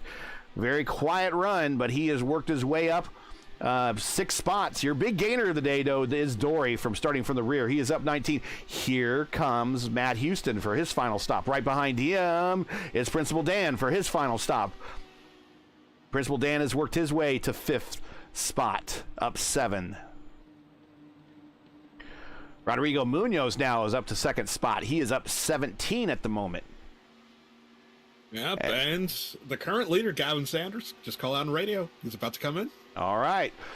Well, we were talking about Munoz, just the importance of him just finishing. He is doing quite well for himself. So here comes Gavin Sanders off of turn 4, down on the pit lane, getting to those cones on the limiter, down, and now he makes this long 60-mile-per-hour trek down pit road to where his stall is, number 1 spot on the pit road.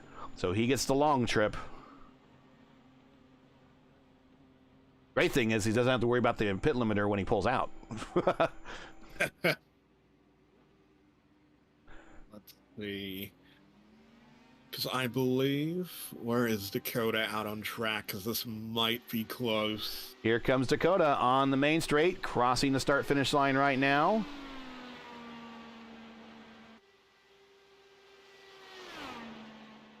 I think Gavin might get him. Gavin's got him but he doesn't have him at speed. Yeah, he doesn't have him speed. Tires still cold. Here he goes, taking a look to the inside, side by side of the 3 for the race lead. Gavin Sanders has to give it up on the high side.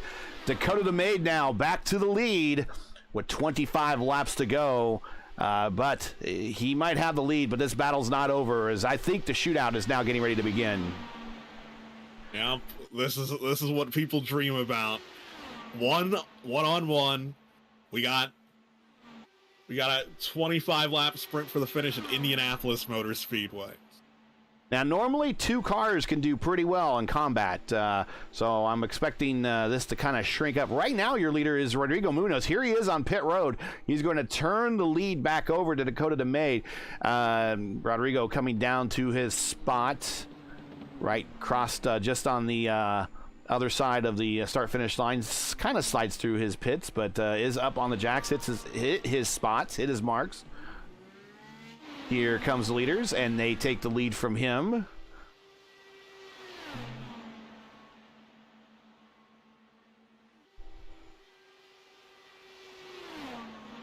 So Nate Seifert, now P3. He managed to parlay his into an over. Everybody has made their final stop with the exception of Dory. Dory is on the... nope, actually he stopped too. So everyone has made their final stop with the exception of Ethan Oring and Will Ricebrud, and they still have about another 4 to 8 laps to go each to get to that 30-lap mark where they will probably pit. But after that, everyone will be good to go. And then we're going to see where, if anything, if we have any late yellows, anyone's going to make a gamble and try to get 4 sets of new tires and try to make a shootout of this. But right now, we got 10 cars on the lead lap. Your top 10 is Dakota DeMaid. P2 is Gavin Sanders. P3, Nate Seifert, the defending champion. Matthew Short, a very quiet. Let's take a look at him right there. Matthew Short, a very quiet, but a great run, a top 5 run for him. P4, Alex Vandersand. Looks like he might have had a bit of a slower pit stop last time around. He is now P5. Matt Houston is now P6, trying to run down Alex Vandersand. Dory, like I said, still has a stop, currently in 7th. He will probably give his lap position up to... Actually, Dory did stop. Sorry, I mentioned that before. Dory did stop. So that will put the position to Principal Dan is now in P8th. Rodrigo Munoz, who just saw a stop, is in now P9th. And Michael O'Brien, the only next to the only rookie on the racetrack at the moment, only between him and Short, and who have a contention for the win, at least on the lead lap, is now in P10.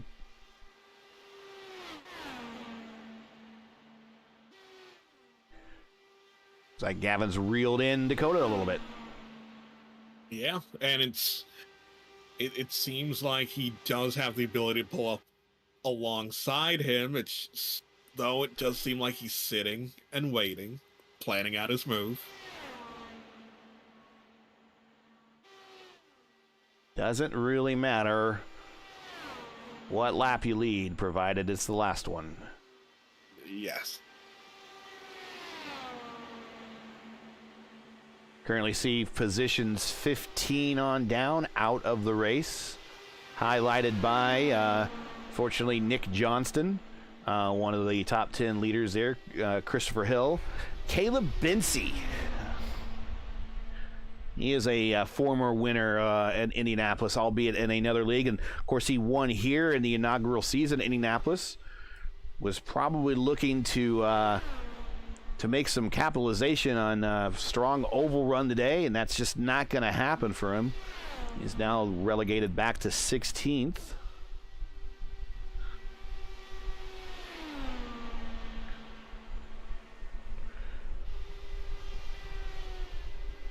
Again, they're all fighting for this. The Midwest Kidney Warriors trophy for the Indianapolis 400K here. Sponsored by Cuerda3. I'm getting better. We're getting better. We're going to get it nailed by the end.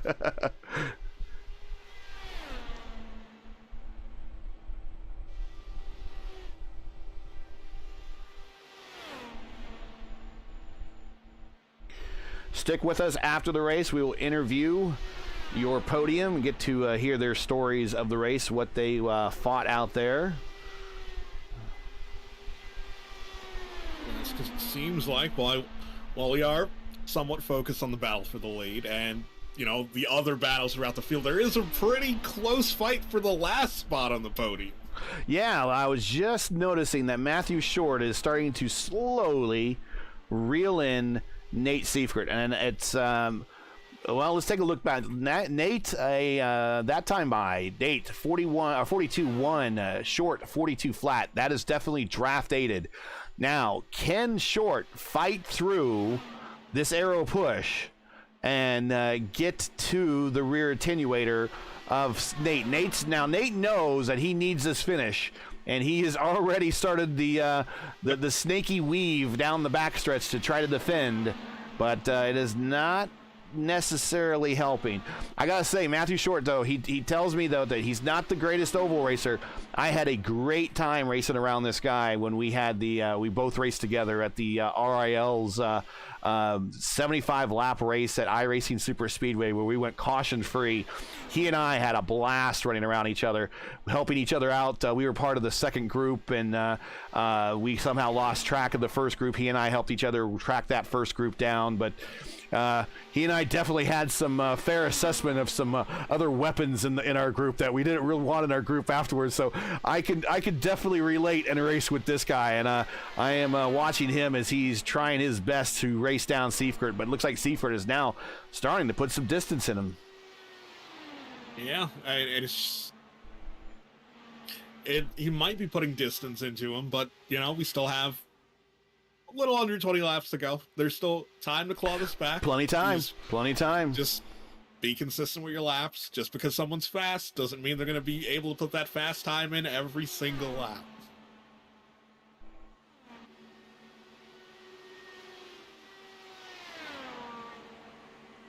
One of the things I hear a lot here in the league is when we interview these drivers, and they talk about, I just don't run the ovals well. And as an oval driver, and I know you're an oval driver too, I mean, that's kind of our thing. And it's always fun to hear, not fun, funny to hear the race car, the road racers say, I have a hard time running the ovals, because, you know, what is it?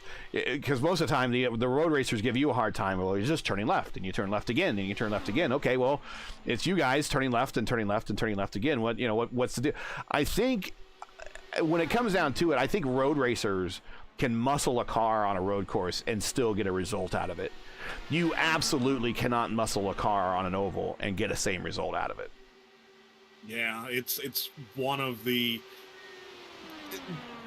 unique aspects of oval racing, where it's not genuinely about being 10/10ths in every time. It's about finding that consistent rhythm to just do something repeatedly, because especially here at Indianapolis, getting a bad run out of 2 is gonna hurt your time down the back straight in the 3, and it's a knock-on effect. It's about having a consistent rhythm. Well, the man with the rhythm right now, Matt Houston, worked his way past Alex Van de Sant, now into the top 5. Looking for his best finish of the season. He's done reasonably well here in the past. He's won at Indianapolis and a couple of other leagues. So he has done well here, and he is definitely putting a display on show. This is his home track. And right now, he really wants Short and Seifert to get in battle with one another.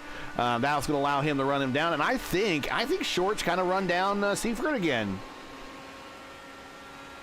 Yeah, it's like I told you, don't rule him out. Just like anytime you make a mistake or run a bit wide, you just ease yourself back in, concentrate, re-engage, and you'll get back to him. Check out the leaders. There's Dakota the Maid, 0.5 of a second lead over Gavin Sanders.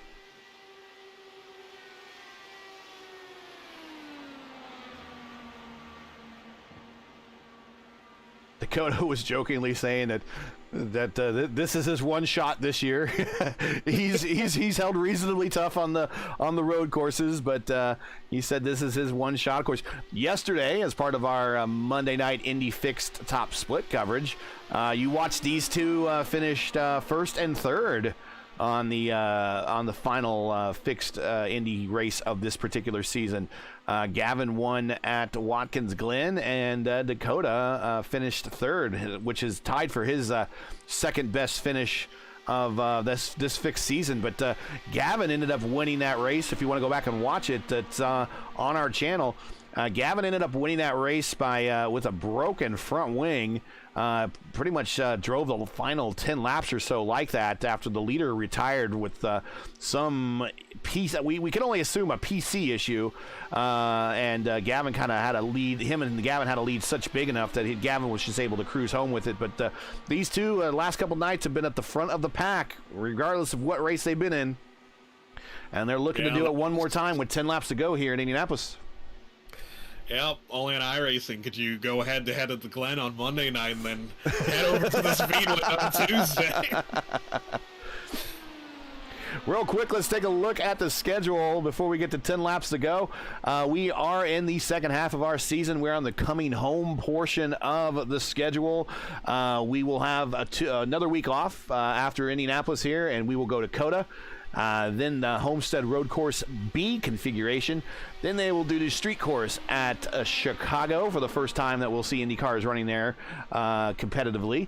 That'll be interesting. And then wrap up the season early April at Mid-Ohio, and this will be the conclusion of season 1 of 2022, the Formula Indy Series. This is unofficially season 3 if you're keeping count, but this is as they keep count, they're going to number them with the official iRacing season. So the next season schedule will be season 2, 2022, and hopefully we'll see what that season schedule is here sometime here in the next month or so.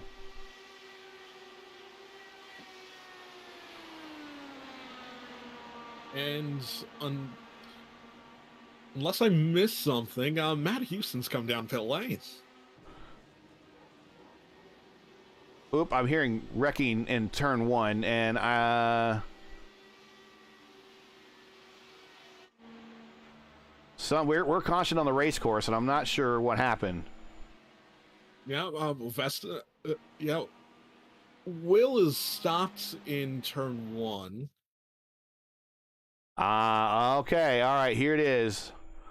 We have Will, and this is Ethan Oring. This is actually, I believe, for position? No. This is, they just happen to be 11th and 12th on the race course. Watching them come down the front straight, it's like Ethan is going to, this is the back straight, excuse me. Ethan's going to get a bit of a run. It's going to not quite pull it off. Kind of, oh, okay, so he takes... I'm gonna stay to the outside. I'm gonna duck to the inside. I'm gonna get under your draft really aggressively there. They're coming through 3 and 4. Well, not sure what happens here. Will puts a bit of a block on him. Wow. I don't know the assessment of that one. Wow. Hold on here. Let's do a gearbox look here from Will. Yeah, on radio, Oring saying that it was netcode contact, and they just intertwined and were stuck together. All right. Well, the infamous netcode is going to make this a sprint to the end, and that's going to put Nate Seifert in contention. He was out of it by a good little bit. And now we are, I'm not sure why Matt made that pit stop. Maybe go back a little bit further and see, maybe did he touch the wall?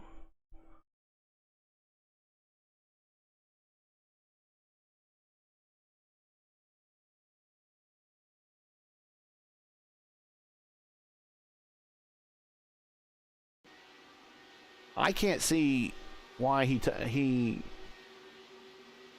I don't think it was mileage, was it?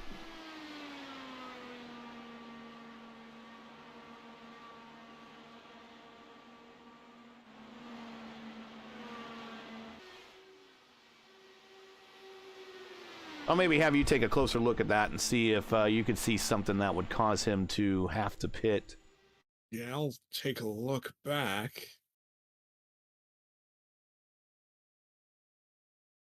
I don't know if it was mileage or not, but he just comes on in. Yeah, it seems like it was mileage. Well, it says lap 1 of his stint, but I thought he pit at the same time as everyone else. So, well, we are now under caution, and this is going to be interesting, folks. Nobody's pitting unless I'm Michael O'Brien or Rodrigo Munoz, or even Principal Dan for that matter.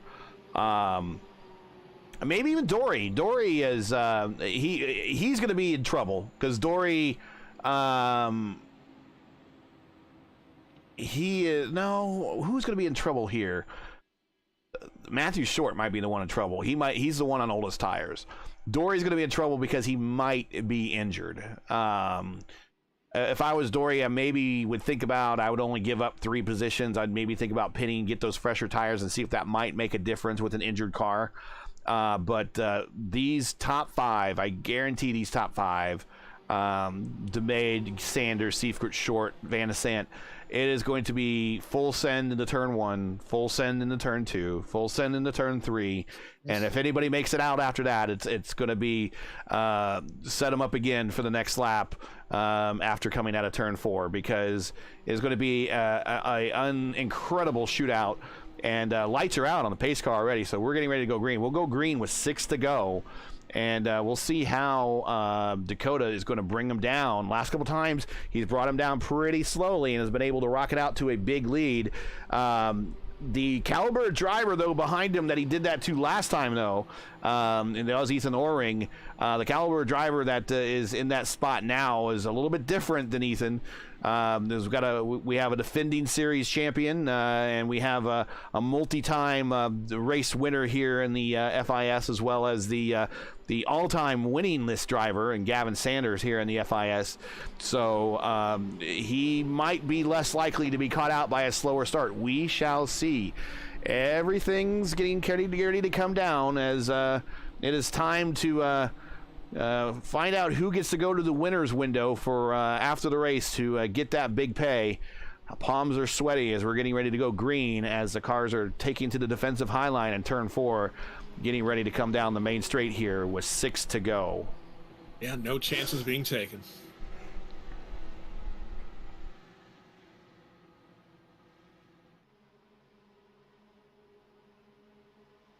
There goes Dakota, a little bit of a wiggle at the rear, gets a good jump, 2/10, 2.4 at the line, that he's managed to get himself a lead. Gavin taking a defensive, I believe that's a defensive high line against Seifert in turns 1 and 2. Gavin has not had to worry about an attacking driver for a while. I think now Gavin's though in the wake of Sanders and is pulling right up to the rear wing here.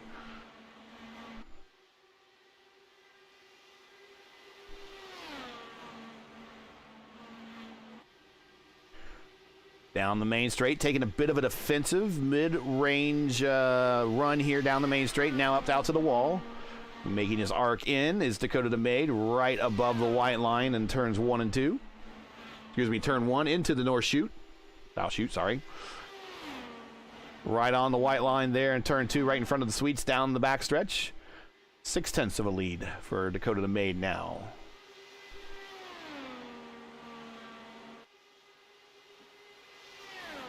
It seems like it's going to be a question about whether Gavin can get dialed in, could start closing that gap. Doesn't have a lot of time left now.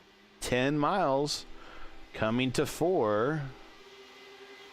10 miles now, a requalification run.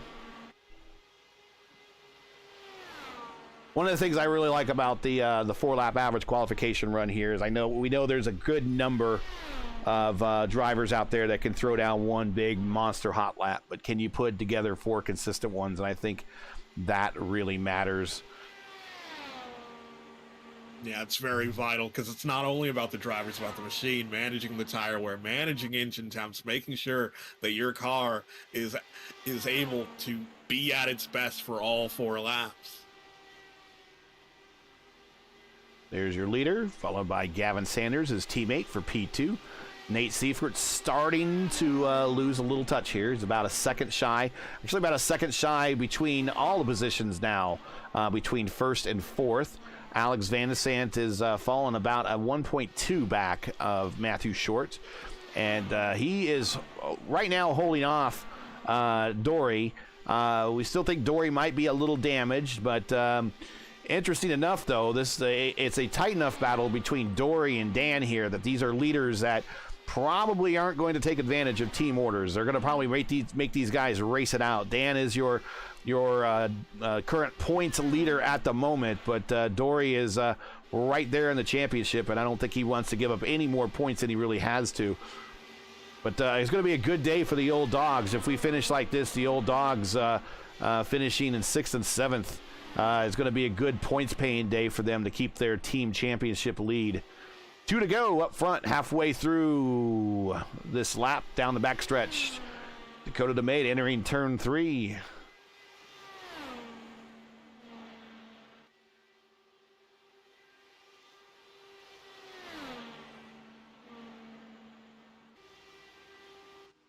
Well, now for the most anxiety-inducing lap in the race.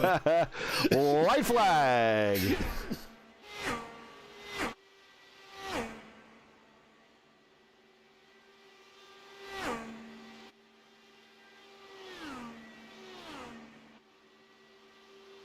Entering down the backstretch. Backstretch seems even longer on this lap.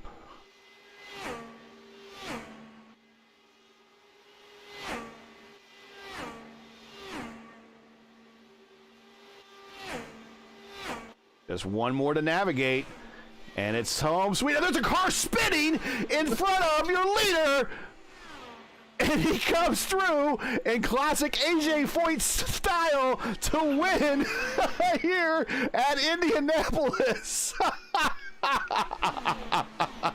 Oh my good God. Careful, careful, careful. I know that's Michael O'Brien. I know he wants to finish, but wow, his car was like in a really precarious position. Woo! Let's you know what? I want to jump back on Dakota's car. I want to definitely I want to get back in the cockpit here and see what he saw coming around that corner. Here he comes down the backstretch. Like I said, last lap backstretch takes a lot longer than normal for whatever reason. But at this point, he pretty much like, hey man, I got this. There's no one touching me. If I mess up my turn, here he goes.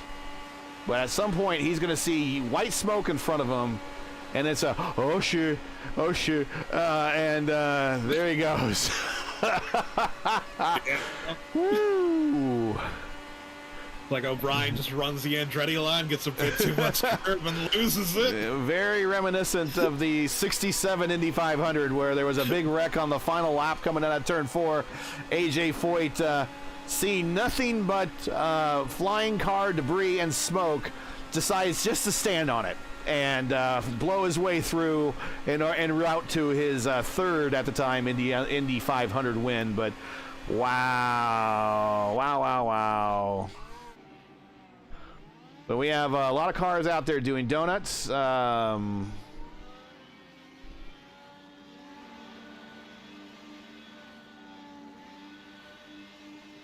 think Nate's just happy he survived. He's going to get pounded right there. There it is, yeah. And then, of course, the team cars with Gavin Sanders, the Kamigoye Esports, with Sunset Arctic 1 and 2 here at Indianapolis. Wow. What a show. Had its moments there, kind of mid-race doldrums, but we had quite the exciting finish. Yeah, it was certainly a race to remember. If someone told me that was an Indianapolis 500, I'd say that was a pretty good May.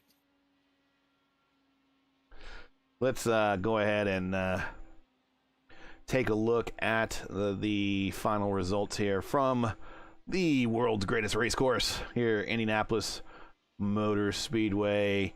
Your final results here of the Cuerda Trace Indy 400K.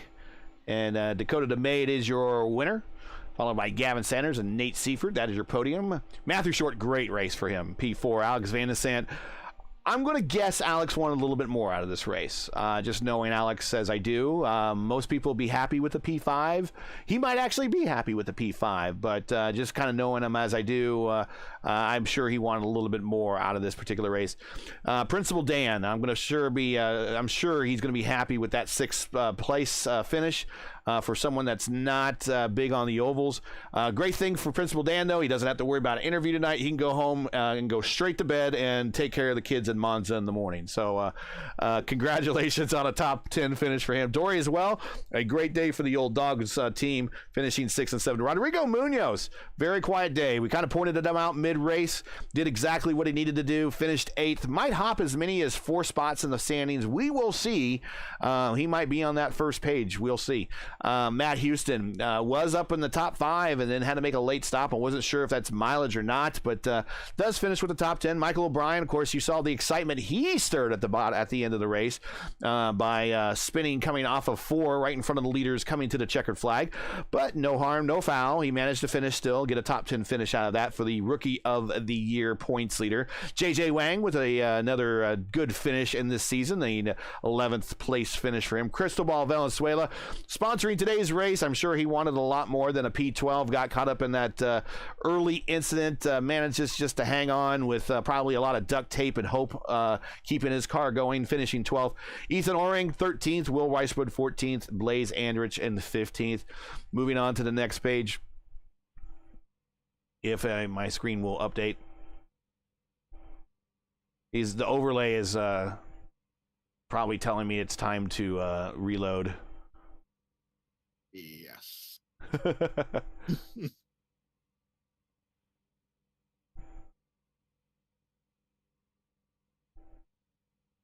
Yeah, what we'll do here is we'll bring up the old task manager and say, okay, we'll take care of that, and then we'll bring back it one more time, and then we'll head over to the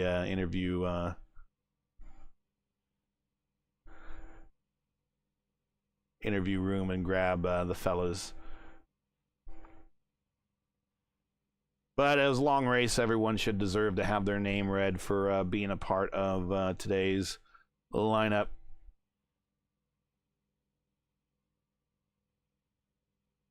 Yes, because just like the Olympic Games, racing at the Indianapolis Speedway, just being able to qualify for the race is an honor.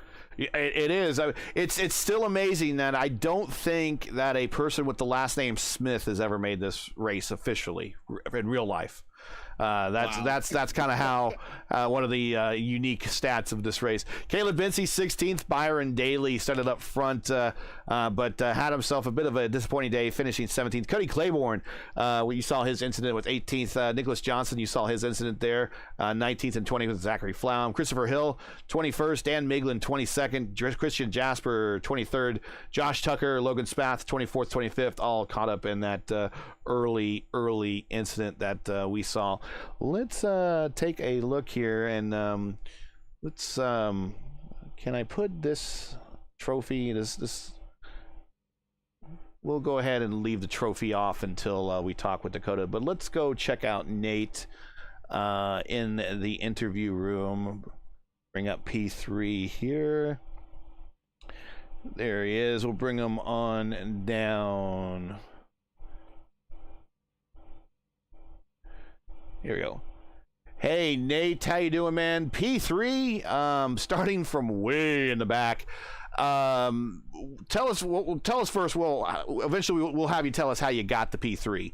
But starting the race and managing it through the first couple of cautions, and then just managing the aero push and working your way through the field.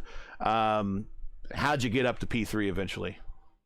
Bit of strategy, bit of luck. A lot of luck. Not crashing in the cars, and that's basically it. Yeah, the aero push was terrible tonight. It was, if you could run that third lane, you could pass people. Thankfully, I was able to run it a little bit better than most. Caused a couple. I think I caused at least one yellow by people trying to run my line in front of me. and they hit the wall. So, Mhm. but yeah, I was just trying to find the air that was the cleanest. We're running P5. We got past Caleb there at that second last restart. Got past Alex in the pit stops, and that last yellow, I was stuck where I was. I wasn't gonna beat those two. Those two had better tires than I did, and I was quicker than Matt and Alex behind. So it was P3. I just put it in map 3 there at the end and kind of just coasted around those last 6 or so laps.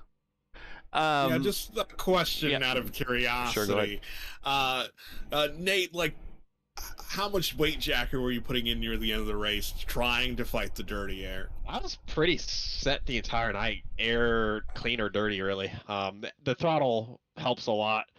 It goes both ways, of course. The weight jacker really just screwed with the cross weight way too much. I noticed.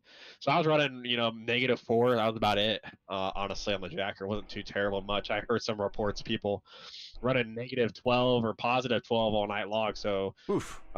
it really just depended on what you were comfortable with. I was just more comfortable with that lower number.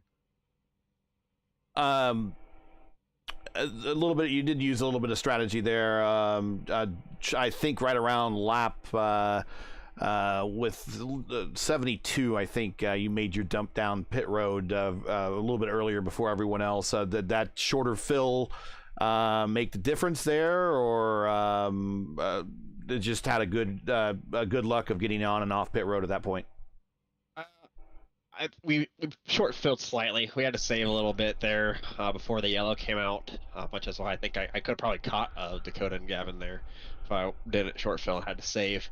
I almost got held up behind somebody coming out. That was a lap car. I basically very politely, but not in the moment, said, "Please do not race me out of the pits." So it kind of was like a TK and Ferrucci in 18 it was, when they went side by side out of the pit lane exit. So yeah, a little bit of luck went a long way tonight, especially with how the traffic was. A lot of traffic was just, it was what it was. Some people got frustrated by it. I was one of them. Some people just was able to contain it better than others. Somehow I wasn't too happy with some of the cars tonight. But that's how it goes.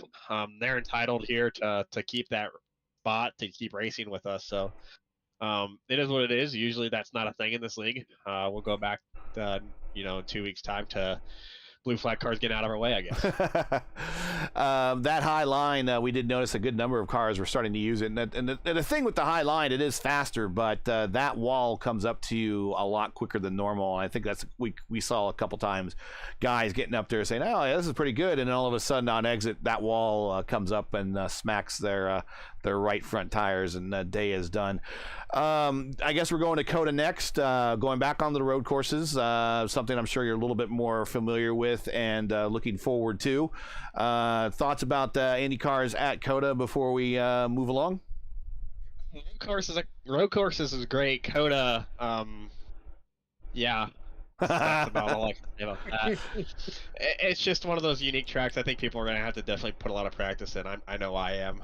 It's just not a heavily rotated track on the iRacing side, and a lot of the visual points on the track are just so hard to find, just to the nature of the track. Yeah, that's kind of my problem with it.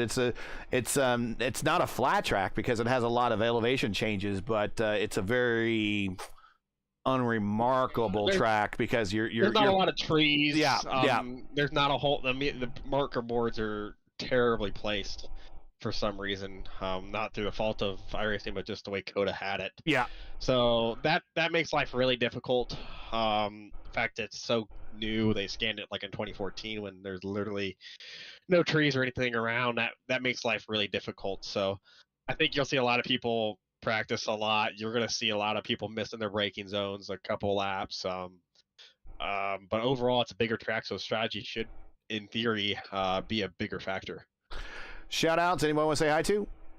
Yeah, thank everyone here in the league that comes out. Really awesome group of people. Thank all the admins for putting this on. Thank you guys for being up here in the booth, and then of course want to thank the Midwest Kenyoras for being on board. They put up a special, purse for tonight. So congrats to Dakota for getting that. Hopefully hopefully it's a good one. I know what it is. I'm not gonna spoil it for everyone else. But hopefully he enjoys it for sure. And then yeah, thank everybody who came out and watched tonight as well. You gonna stick with the silver car for the rest of the year?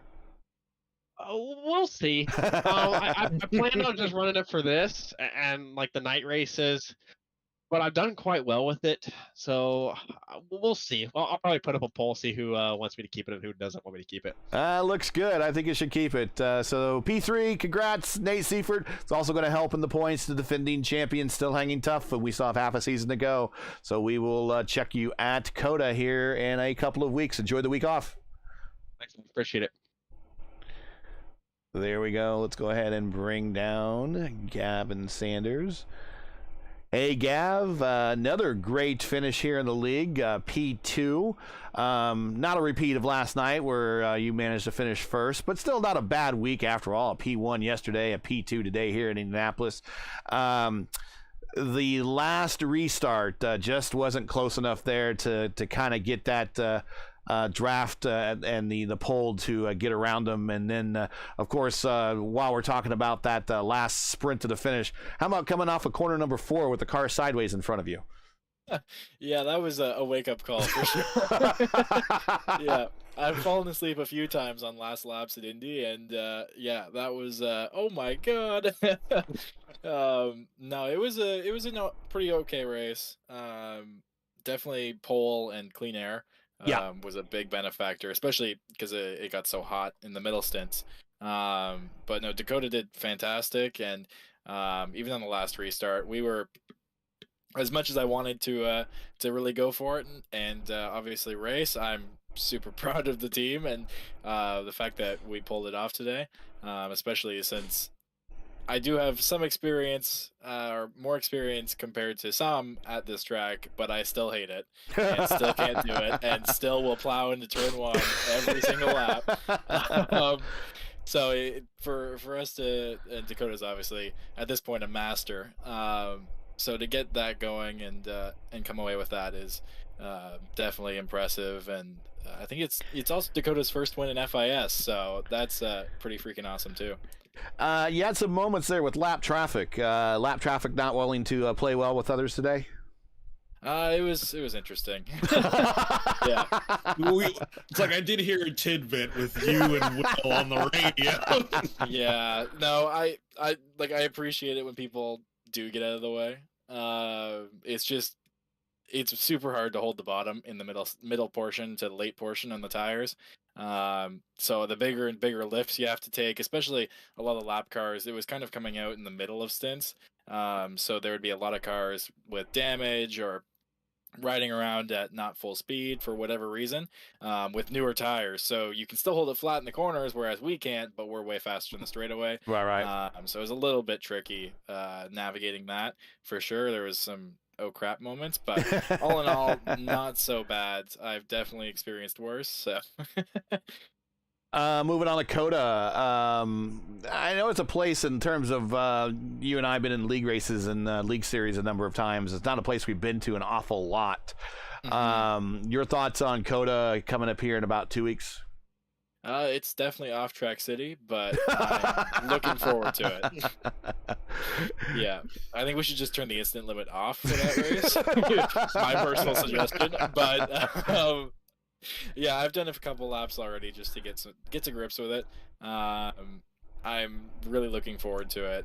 To be completely honest, it's a precision track for sure. Yeah. It definitely takes a lot of skill with the brake pedal.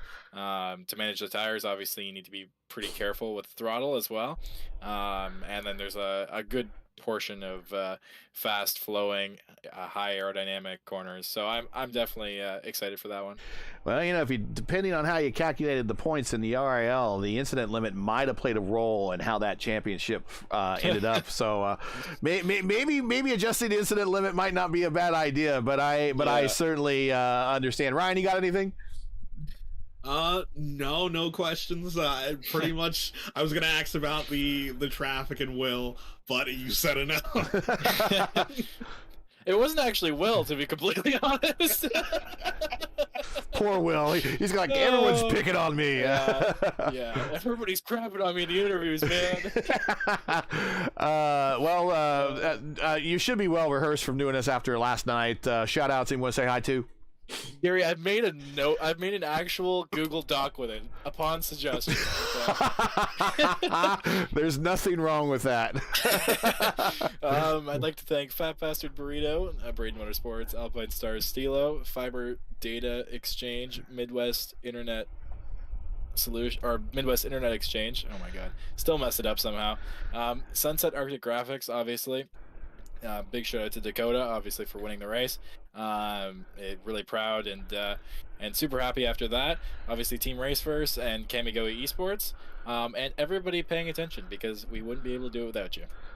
All right, well, there you have it. P2, enjoy the week off, and we'll see you. Well, I'm sure you and I will talk before then, but everyone else will see you at COTA. Sounds good. Take care, guys. All right, let's go ahead and bring down Dakota. I'm sure he's very, very happy. Hey, Dakota, P1. First things first, you know what the drill is. After the race, you got to do video of yourself drinking milk, so make sure you get that taken care of. But I want to say it was an uneventful race for you. You had a couple battles for the lead with Gavin and others mid-race, but nothing like coming off turn 4 to the checkers to see a car sideways in front of you. So you and AJ Foyt now have something in common. So you're coming off of turn 4. You see that. I don't even know if you were looking that far down the racetrack. We were watching your in-car as you were doing your cool down lap, and we reversed on it. And you could see the car spin out. I mean, were you looking that far down track to actually see him spin out? Or was it when you were just kind of focused immediately on the road in front of you, and as soon as you came off of 4, there's a car sideways in front of you? Yeah, about halfway through 4, my heart sank because I just see a massive pile of smoke, and I see a car up against the wall, and I'm like, don't come down, don't come down.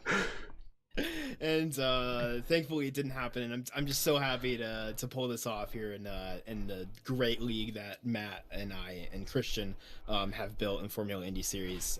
It's super nice. It's such an honor to do this. Now, would you been able to have the Hildebret inertia and be able to blast through him in order to make it to the start finish line? But probably not still when it's the race. But if you had to, and if it came down to it, would you been able to blast through him to get to the start finish line? Yeah, it's the same thing that Tony Stewart said once. I'd wreck my own mother to win a race. I absolutely would have. I was not lifting. Well, so. In this case, O'Brien was already wrecked, so you're not wrecking anybody. He was already wrecked, so well, that's definitely. So I know you're kind of just cruising there, and then you get that caution there with 6 to go, and you're probably like, oh man, come on. Did it really ever feel like this race was out of your control? Yes. I'm glad you're honest about that. There was a time where I stayed out on that first stop because I figured I could try and just make this a 2-stopper instead of 3. And I was short on fuel, so luckily we had a bit more of those cautions, and I think I pit with 31 to go, and I had to stick it in map 5 for essentially, half that final stint there. So I was like, I have no idea if I'm going to make enough fuel, and if I'm fuel saving, there's no way you can, keep the lead on that. But I had a great teammate backing me up there, and the aero wash was so strong too that by the time I was able to get back up to full pace, he wasn't even able to make a run. So, still super happy to pull off a 1-2 with Gavin. So that's awesome. Been hearing a lot from folks that lap traffic wasn't behaving well and playing with others. Was that the case with you? And is that something race control going to look at? Blue flags were not mandatory for this race. We'll see if there's any, rigorous moves. I think there was one with Will. I mean, I shouldn't name names, but there was. Poor Will. He knows what Indy means, so I cannot fault him for that. But lap cars didn't really give me any issue, thankfully. So. except for coming off turn 4. Right. Actually, he was on the tail end of the lead lap, so he wasn't lapped yet. That's lapped true. yet. And since you mentioned it now, what does Indy mean? It means milk, man. I gotta get milk. Well, it also means a trophy, and up on the screen there is your Midwest Kidney Warriors sponsored Formula Indy Series Indianapolis 400K Winners Trophy. So you'll be receiving that. Now, you need to get on Matt and Caleb because they got rings. So that's not really fair, but their rings apparently can't hold milk. So this can hold milk. So I think you'll need to form another video of yourself drinking milk out of the cup. But you definitely will have to do your milk video and have that posted here in the next 24 hours, mandatory, or the victory is ripped from you for reasons unseen, whatever. But no. What if I went to the store right now and picked up orange juice?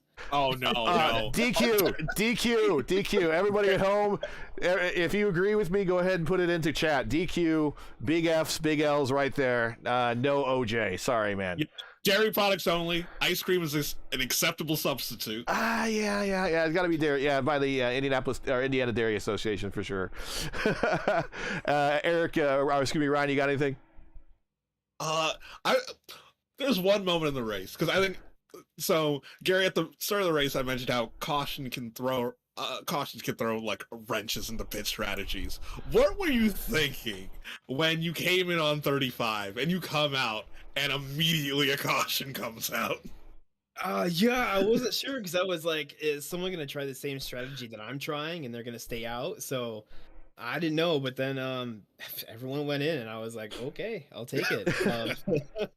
So that was definitely one of the moments I felt I was kind of out of my hands there. So luckily everything just kind of turned up. But it's Indy picks its winner, and tonight she picked me.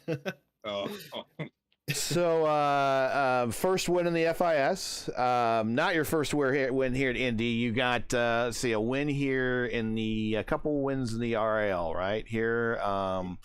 Got a win here do we got a win here in VOR or no? I can't remember. Not at Indianapolis. No, okay.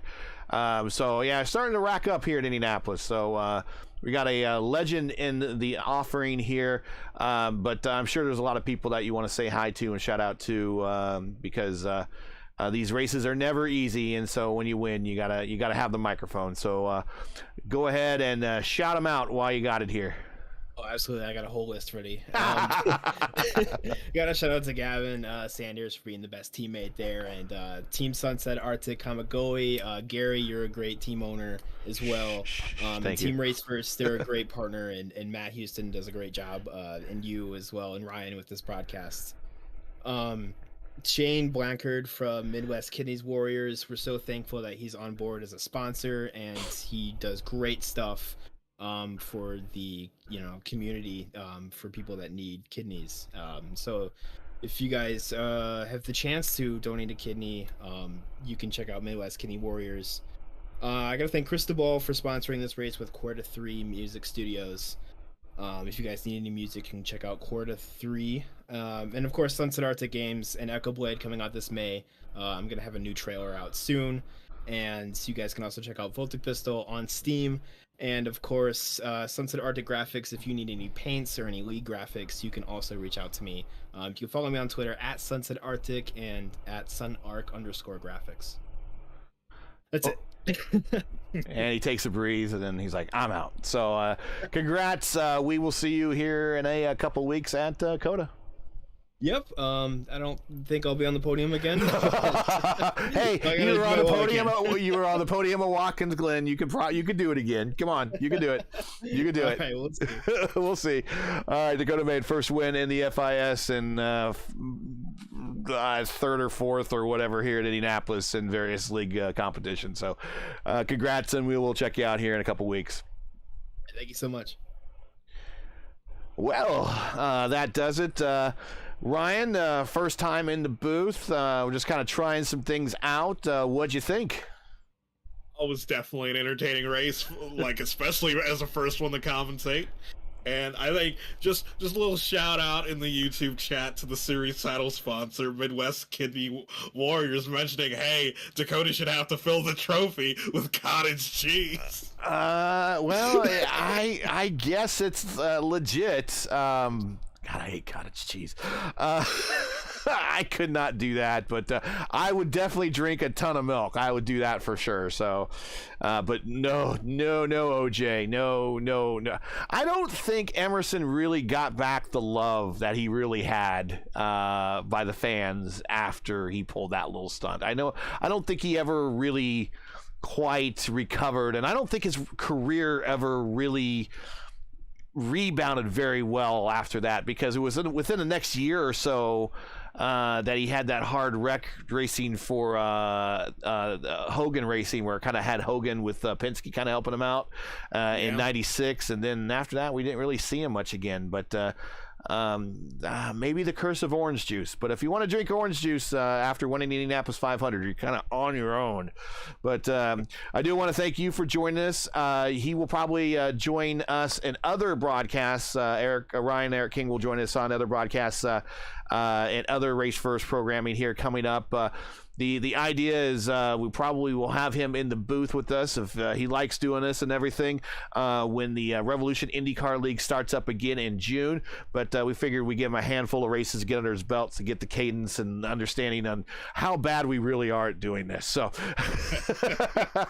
but thanks for joining us tonight. You've been a huge help, and we look forward to having you in the booth for the next race. So we'll see you then. But that's it for tonight. Let's get on out of here. Let's fire up the music, and then we'll bid everybody on their way.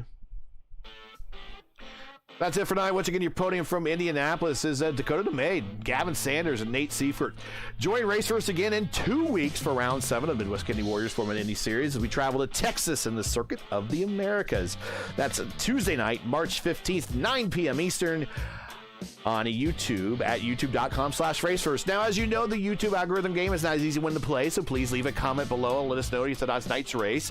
If you enjoyed tonight's coverage, support us by smashing like in the video, and if you're new, click subscribe, and while you're at it, hit the bell for weekly reminders so you don't miss out on more Race vs. iRacing programming, including our continuing coverage of the official iRacing Fixed IndyCar Series, the Monday Night Indy Split. Midwest Kidney Warriors Formula Indy Series ride-along sponsorship is paid for by KidWorks OC. KidWorks OC restores Orange County, California's at-risk neighborhoods one life at a time. Go to KidWorks OC today, see how you can help restore at-risk neighborhoods and make a difference in a child's life. Tonight's race sponsorship from Indianapolis Motor Speedway is paid for by Cuerda3 Studio. It's a mixing and mastering service for bands and solo artists seeking professional finish to demos, mixtapes, singles, and albums. They have 15 plus years of experience in music production and can help you with the recording process. If you can't make it to one of their studios for a session, we provide file sharing service to help upload your unmixed and unmastered tracks. Get your music done at Cuerda3 today. That's Cuerda3.com. Formula Indy Series naming rights sponsorship paid for by Midwest Kidney Warriors. Midwest Kidney Warriors is a 501c3 nonprofit organization that advocates life for those battling kidney disease. You have several kidney warriors needing a life-saving transplant and many require a living donor. For more information, please visit the website MidwestKidneyWarriors.com or stop by their group page on Facebook today. For business inquiries to learn more about Race First and what you do, visit racefirst.com or follow us on Twitter. You can follow me, Gary Gazzo, on Twitter at Gary Gazzo. So for Ryan Eric King, everyone at Race First, and I am Gary Gazzo saying good night. Thanks for watching. And to all of our men and women in the military and as first responders, Godspeed, God bless, and come home safe. Thanks again. Catch us again in 2 weeks at COTA for the next race of the Midwest Kidney Warriors Formula Indy Series. Good night.